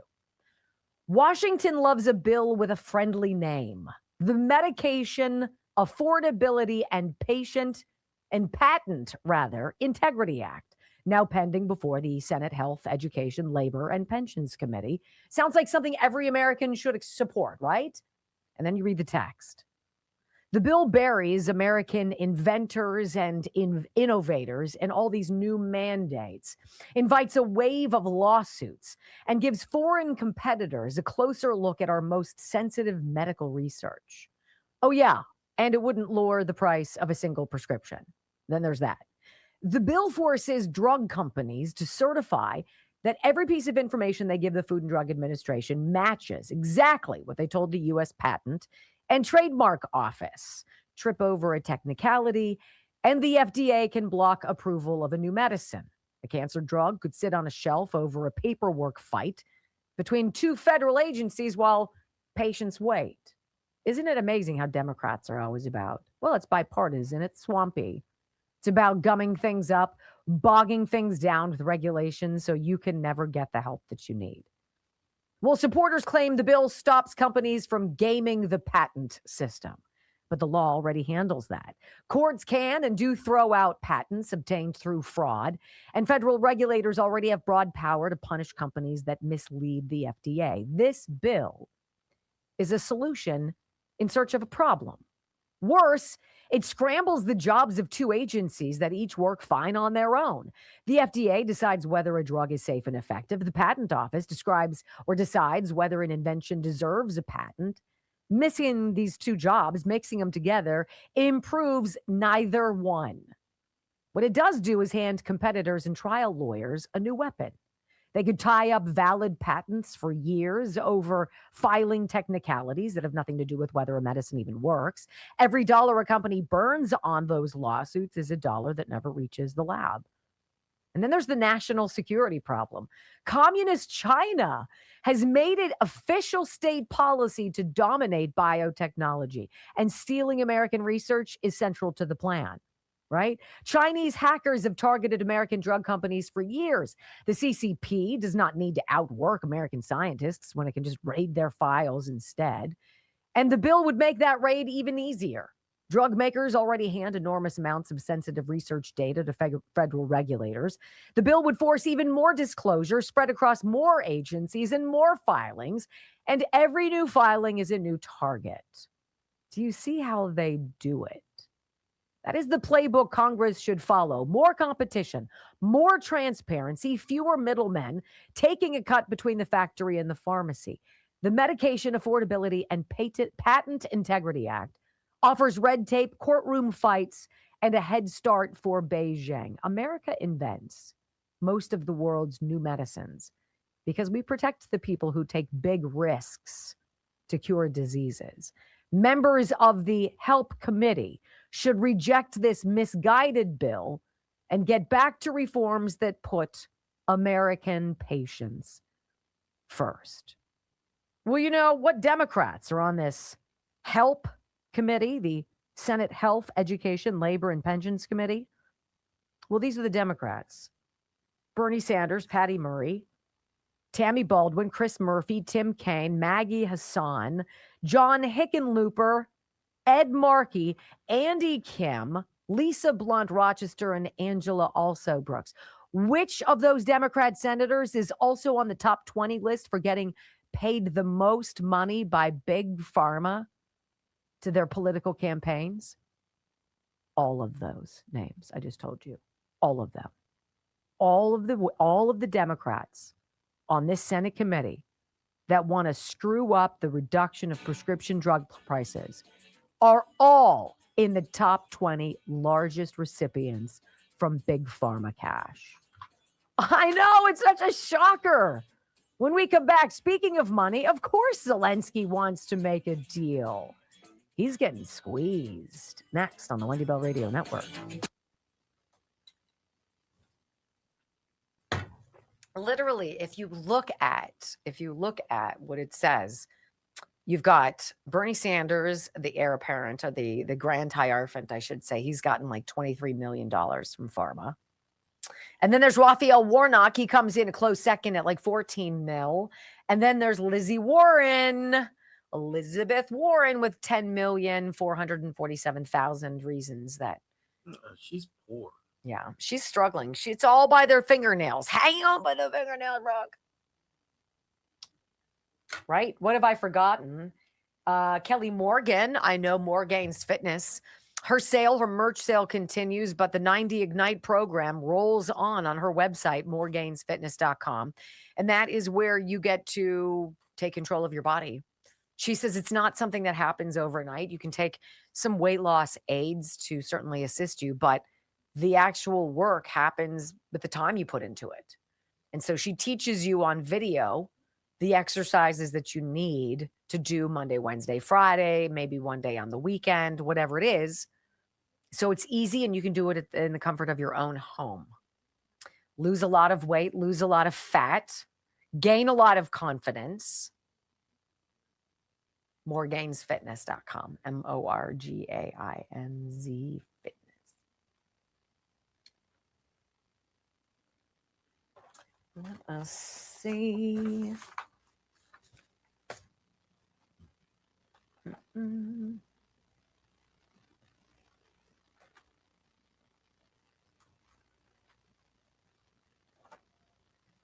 All right, what are we doing here?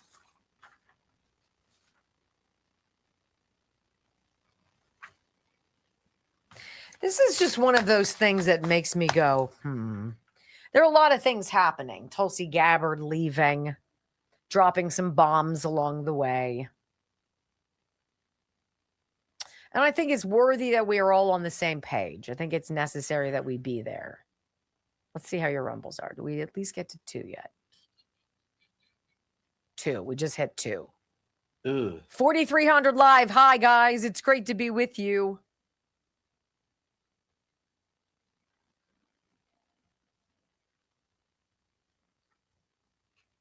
$445 on X. How are you doing? Does the World Cup get played at your house? Yo, yeah. Oh, yeah.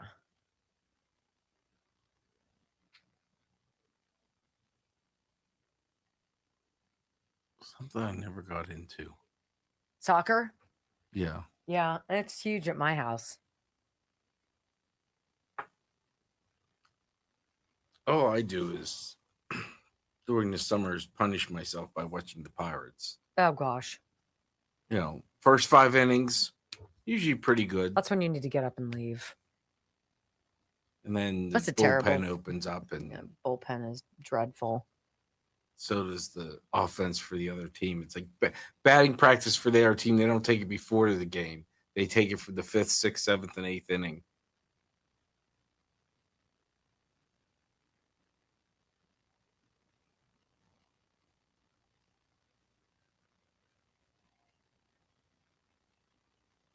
God bless those soccer players. They run around all. It is some truly amazing stamina. Yeah, how many And miles their they- bodies are pretty ripped. I mean, you could put me at goalie and I'd probably still peter out. I bet they're all on Blood Flow 7. If they were smart. If they were smart. I'm just saying, mom apparently isn't worth listening to, but that's cool. I think Ryan took one jar for a while and he necessarily didn't see the, I'm not certain. I don't know if his age. Yeah. I'm not so sure he was consistent. Like, Are we keeping you up? no, I just had this weird, I don't normally yawn with you guys. I feel like I need to hold my rock. Heart. You guys are Broken heart. Oh.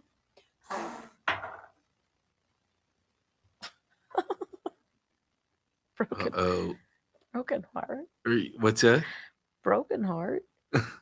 Did it break? Little chip. Oh, it's cute. Looks like a circle. Yeah, you can't really see though. Oh, there's the broken part. No. Ow. Hold on. Throwing hearts around. You're good. Throwing hearts around. That's what I'm doing.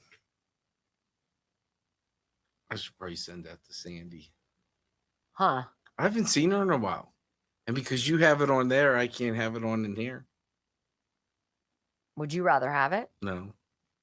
I'd be distracted. Okay. Half a minute to go. Usually we have so much to talk about. I'm not really interested in talking to you right now. Did you see the story I sent you? No. Let me see. It's going to make me angry. Yeah.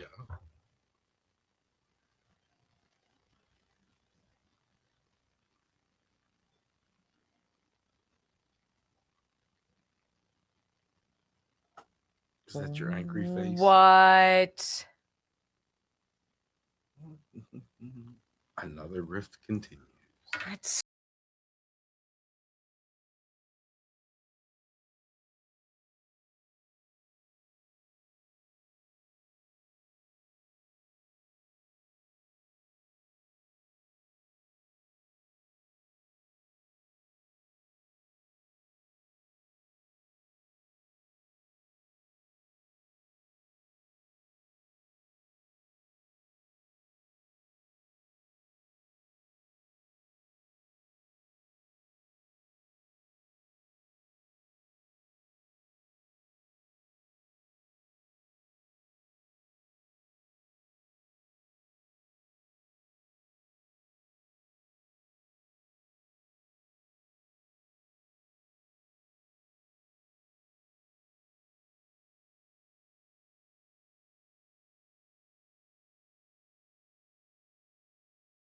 program. Okay, raise your hand if you are like Brock and I, and you questioned every lousy dollar that left our United States and went to Ukraine.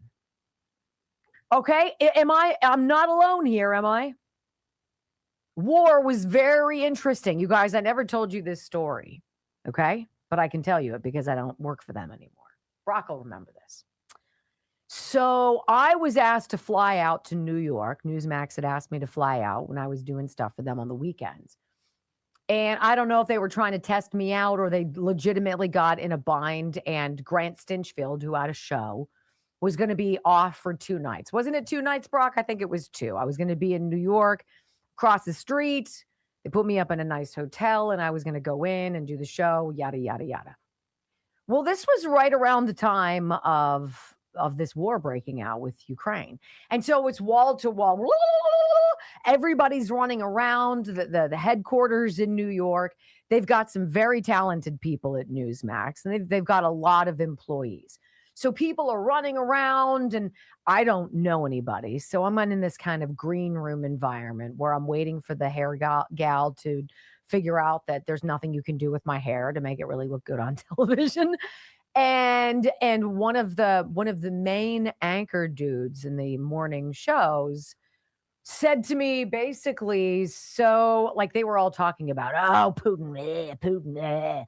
And I was just sitting there. I didn't say anything. And so the guy said to me, well, what do you think? You are not talking about anything right now. And I was like, well, and it's only been a couple of days. It's kind of hard to know what's going on. I've usually never believed the narrative that's presented for war, but we'll see what happens.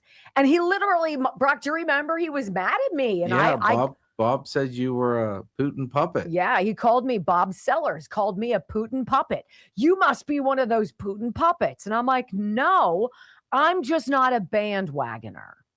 And when everybody's jumping onto the same narrative, and that's what you're going to cover, 24 hours a day, 7 days a week, it's going to be this. Putin bad. He's evil. Did you see what he's doing to Zelensky? And then what did you see? You saw the Time photo shoot, remember? When they're supposed to be like going on. He's sitting on the steps of some, I don't know, building, and he's like got a serious look on his face, and it's in black and white. Yeah, and you know, I think I can say so. I don't think it's proprietary information, but Newsmax heads went over and got their picture taken with Zelensky. So I could see why Bob would call you a Putin puppet because they all bought in hook, line, sinker. Which is scary, right? Look, I'm no mastermind. I'm a mom. I'm a former and recovered television news anchor and reporter. I did it for 30 years. It's not like the most difficult thing in the world. I'm just going to tell you that. I know it's a news flash.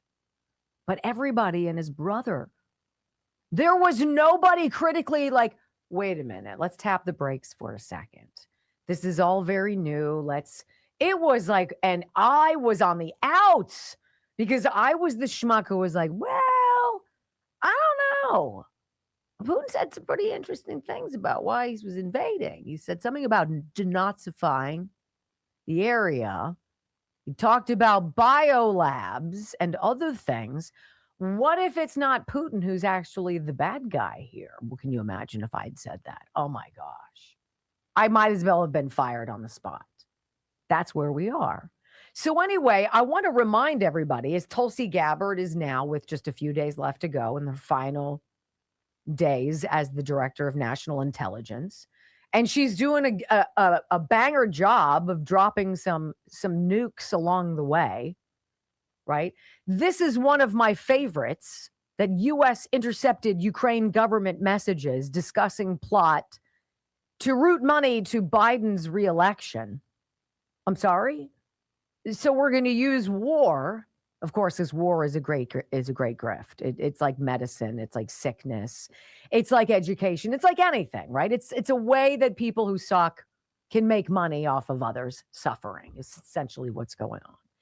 U.S. intelligence intercepted Ukrainian government communications discussing a plot to route hundreds of millions of American tax dollars earmarked for clean energy. Then President Joe Biden's 2024, clean energy in the war-torn country. I skipped a line.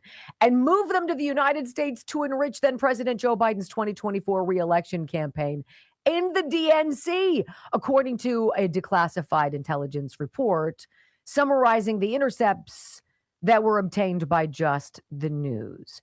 So high-profile government officials in Joe Biden's campaign talking about funneling money through what? I'm going to go with USAID. Anybody? Bueller, you think we should do that? I'm thinking so. And we're going to go and we're going to pretend that we're going to be rebuilding some infrastructure that's been torn down in the battle in Ukraine. And yes, we're going to get people to sign off on this, and they're going to fall over themselves because, by golly, they already gave us $139 billion.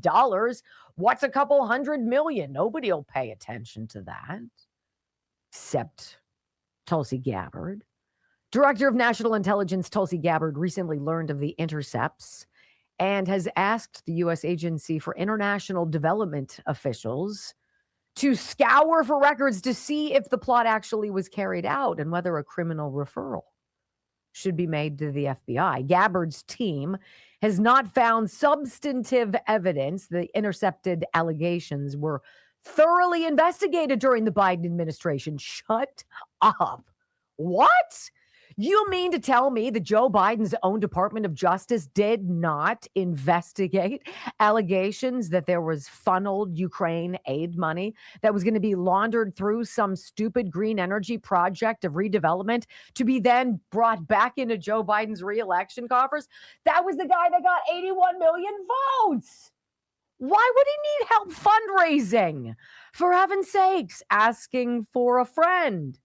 Oh, that's right. Unless he didn't get even where close to 81 million votes, never won the first term, had no hope of winning a second term, and everybody knew it. And during the course of his 4 years, nobody was giving money to the Democratic National Committee. And so what they have to do? Well, thank God there was a fire recently. They could grift off of that. Just the fees of the fire disaster fund, right? We can at least get a couple $100 million out of that. You guys, in what world do you win elections if you don't have people organically giving you money? Well, you need to be accepting donations from foreigners, running them through Smurfs, right? As we've chronicled.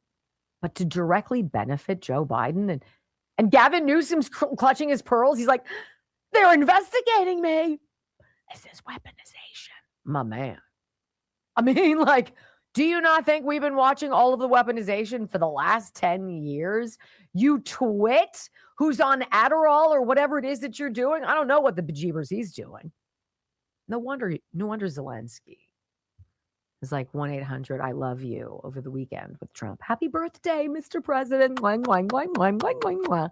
You know, about that time I came to the Oval Office, you know, and I acted like I was a really big shot and I looked like a fool. I looked like Johnny Cash's stepbrother, right? His adoptive son. I was wearing my all black outfit. It wasn't very respectful. And then I called the vice president JD and I interrupted him and I acted really indignant. Yeah, that wasn't a really good look, but I'm ready now. I'm ready to make a deal. Why? All this stuff is coming out. All this stuff. We're told that the CIA raided Tulsi's office during the government shutdown earlier this year in the cover of darkness, right? Nobody was going to be around anyway because the building was shut down, but they raided her anyway. And then Anna Paulina Luna comes out and she's like, no, actually, I misspoke. It wasn't a raid. They just went in and had sort of a Tupperware party and it was really nice. Like, yeah, we had a great time. No, you took stuff. You want to take stuff.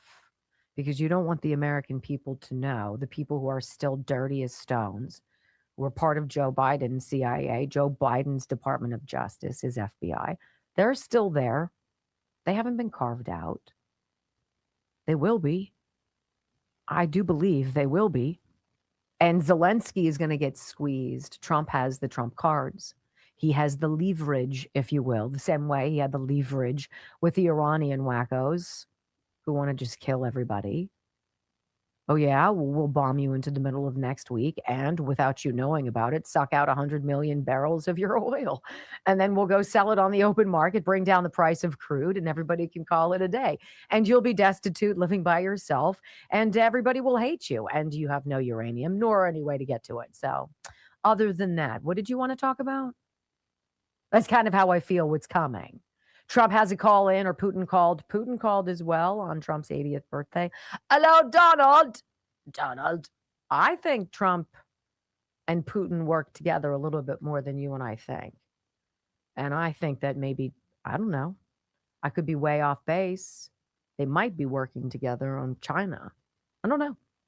We'll see what happens. But what was he able to prove with this naval blockade of the Strait of Hormuz?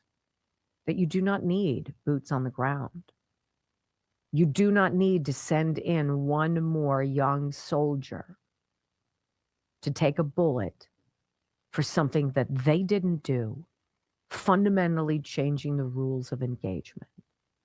And everybody on the planet now who still thinks war is cool is learning there's been a very strong attitude shift on that. And you're going to be on the losing end. When we come back on the Wendy Bell radio program, there's something interesting that Brock sent me in the last few minutes. You guys been following the monstrosity that is the Obama library? We talked about that with Mike McCormick yesterday. You might have to pay for some of it. Wait, what? You didn't vote for Obama, so you shouldn't. Well, about that. Next on the Wendy Bell Radio Network. We'll see. I don't think that Putin is like the world's greatest person on planet Earth, but I have no idea. I don't think anybody who uses slave labor is probably a swell human being. Yeah, I could see being upset with somebody you have biolabs and you're like, get rid of them. I could see Trump and Putin teaming up together and stopping human trafficking. I could see Ukraine being a central nervous system, a Europe like kind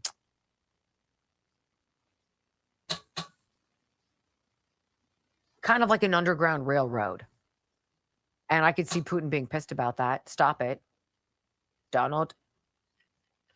And then what does Melania do? Melania writes letters to Zelensky and Putin talking about the children. Stop it with the children. It's just all kind of aligns like that for me, but I could be totally wrong. I don't know. I have no idea. What do you guys think? I mean, I wouldn't invite him to dinner, but Ireland Contracting, 1-800-NEW-ROOF, IrelandContracting.com.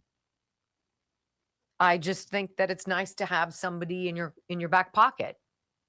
You know, if you need say you've got an estimate for a new roof, or you're getting new windows, or you're putting in a new bay window, a new front door, something like that, new big, beautiful window, call 1-800-NEW-ROOF if you're in Southwestern PA and get a second opinion.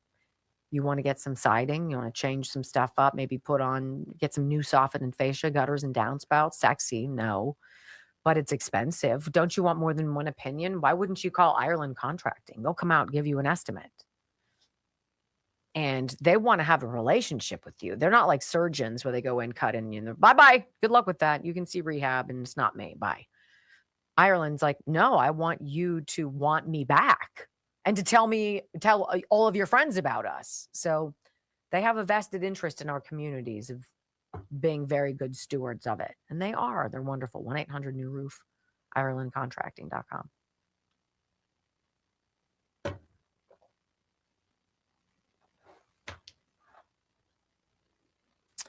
So Rumble can't find the two ghost beds, or Chef IQs that I did on Tuesday. Mm-hmm. I'll go find them today. I know one was at the end and one was at the beginning. Right. You know. Plus, it'll just force you to go back and see how fabulous I am. I mean, is that why you were telling me that? No, I know that I did. And if I have to go back and find it, I can find it. It's not a problem.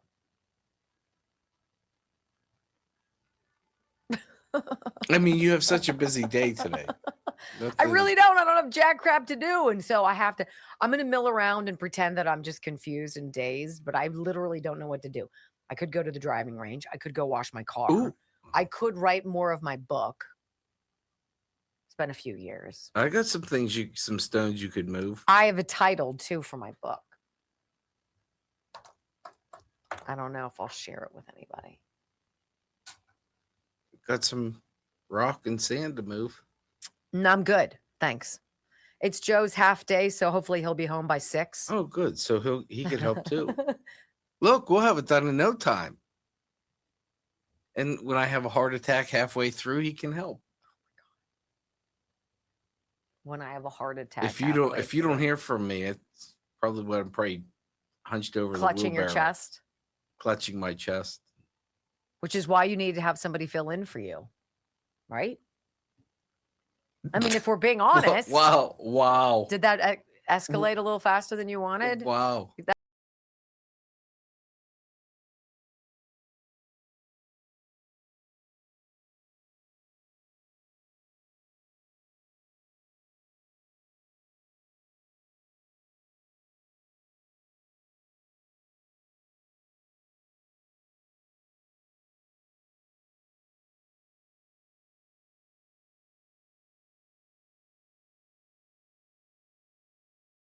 Stenographer Mike McCormick yesterday. Mike's job for many, many years was to literally transcribe everything whomever he was traveling with was saying, whether it was George Bush, Dick Cheney, Barack Obama, right?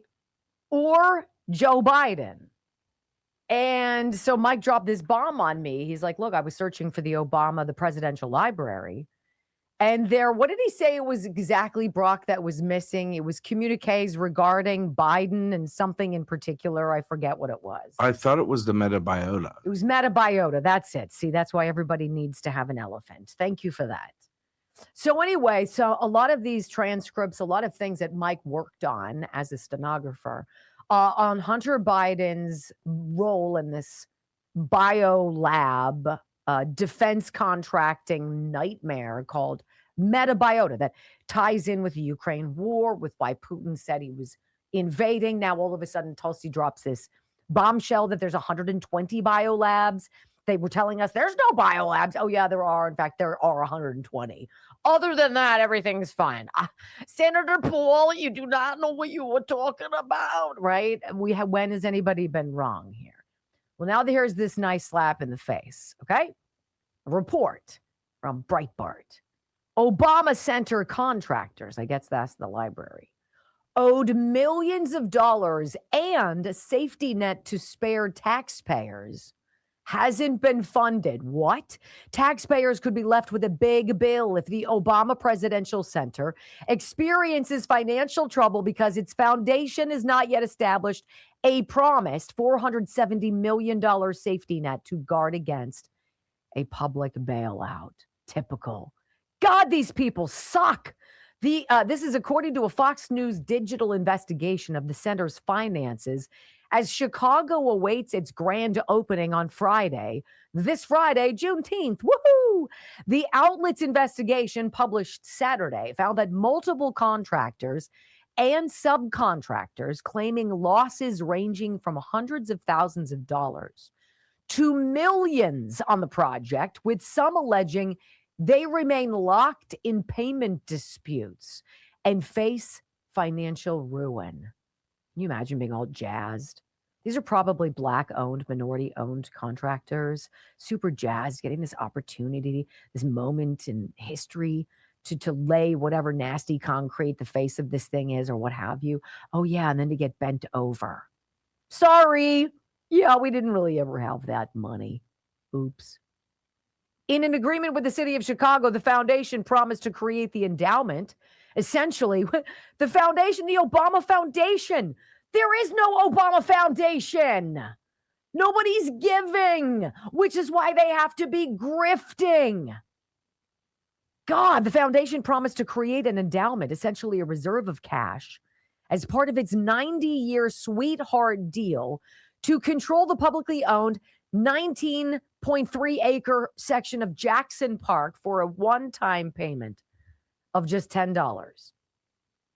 You see how that works? See how that works? The foundation has deposited just $1 million into the reserve fund in 2021. It needs like $400 million, you guys. But the balance is largely not changed according to public filings. The shortfall is not the first chapter in matters not going as expected for the ambitious project, which also included handsome salaries for former Obama presidential aides. Oh my gosh, you've got to be kidding me, right? Isn't this where Susan Rice comes in with like an $800,000 salary? Sort of like she works for the Water and Power Authority in LA County, where they've got, what? Multi-billion-dollar budget, like $12 billion budget, but no water. But thank God, there's a bunch of people working who are making $500,000, almost up to $1 million. It's almost like that's the plan. The Obama Library was originally estimated to cost $300 million before the budget was revised upwards to $500 million and then further up to $700 million. Now, in a financial disclosure form, it appears it's going to cost much closer to $850 million to construct the mammoth gray monolith building in the south side of Chicago in Jackson Park. It's fantastic. It's like everything they touch. This is it's a train to nowhere, essentially. That sounds fabulous. How do I get in on that? Well, just keep giving me money and I'll do absolutely nothing. How about that? Sounds perfect. Perfect. And yet we're told that Angelinos want Karen Bass and Nithya Raman, that they're dying to vote for Javier Becerra, the architect of losing 500,000 unaccompanied migrant children who got put with sponsors who nobody knows where they are or who they are. That California, just like all of America, loves what those Democrats are doing. Man, oh man, sign me up. And Harry greased it all for you at the beginning of the show, saying, I don't know, guys, it's not looking good for Democrats in the House. Now, why ever would that be? I don't know. We'll explore those ideas tomorrow, I guess. Oh, it's too much fun. They're just so dumb. I love you guys. It's been a great day. Thanks for being here. Peace.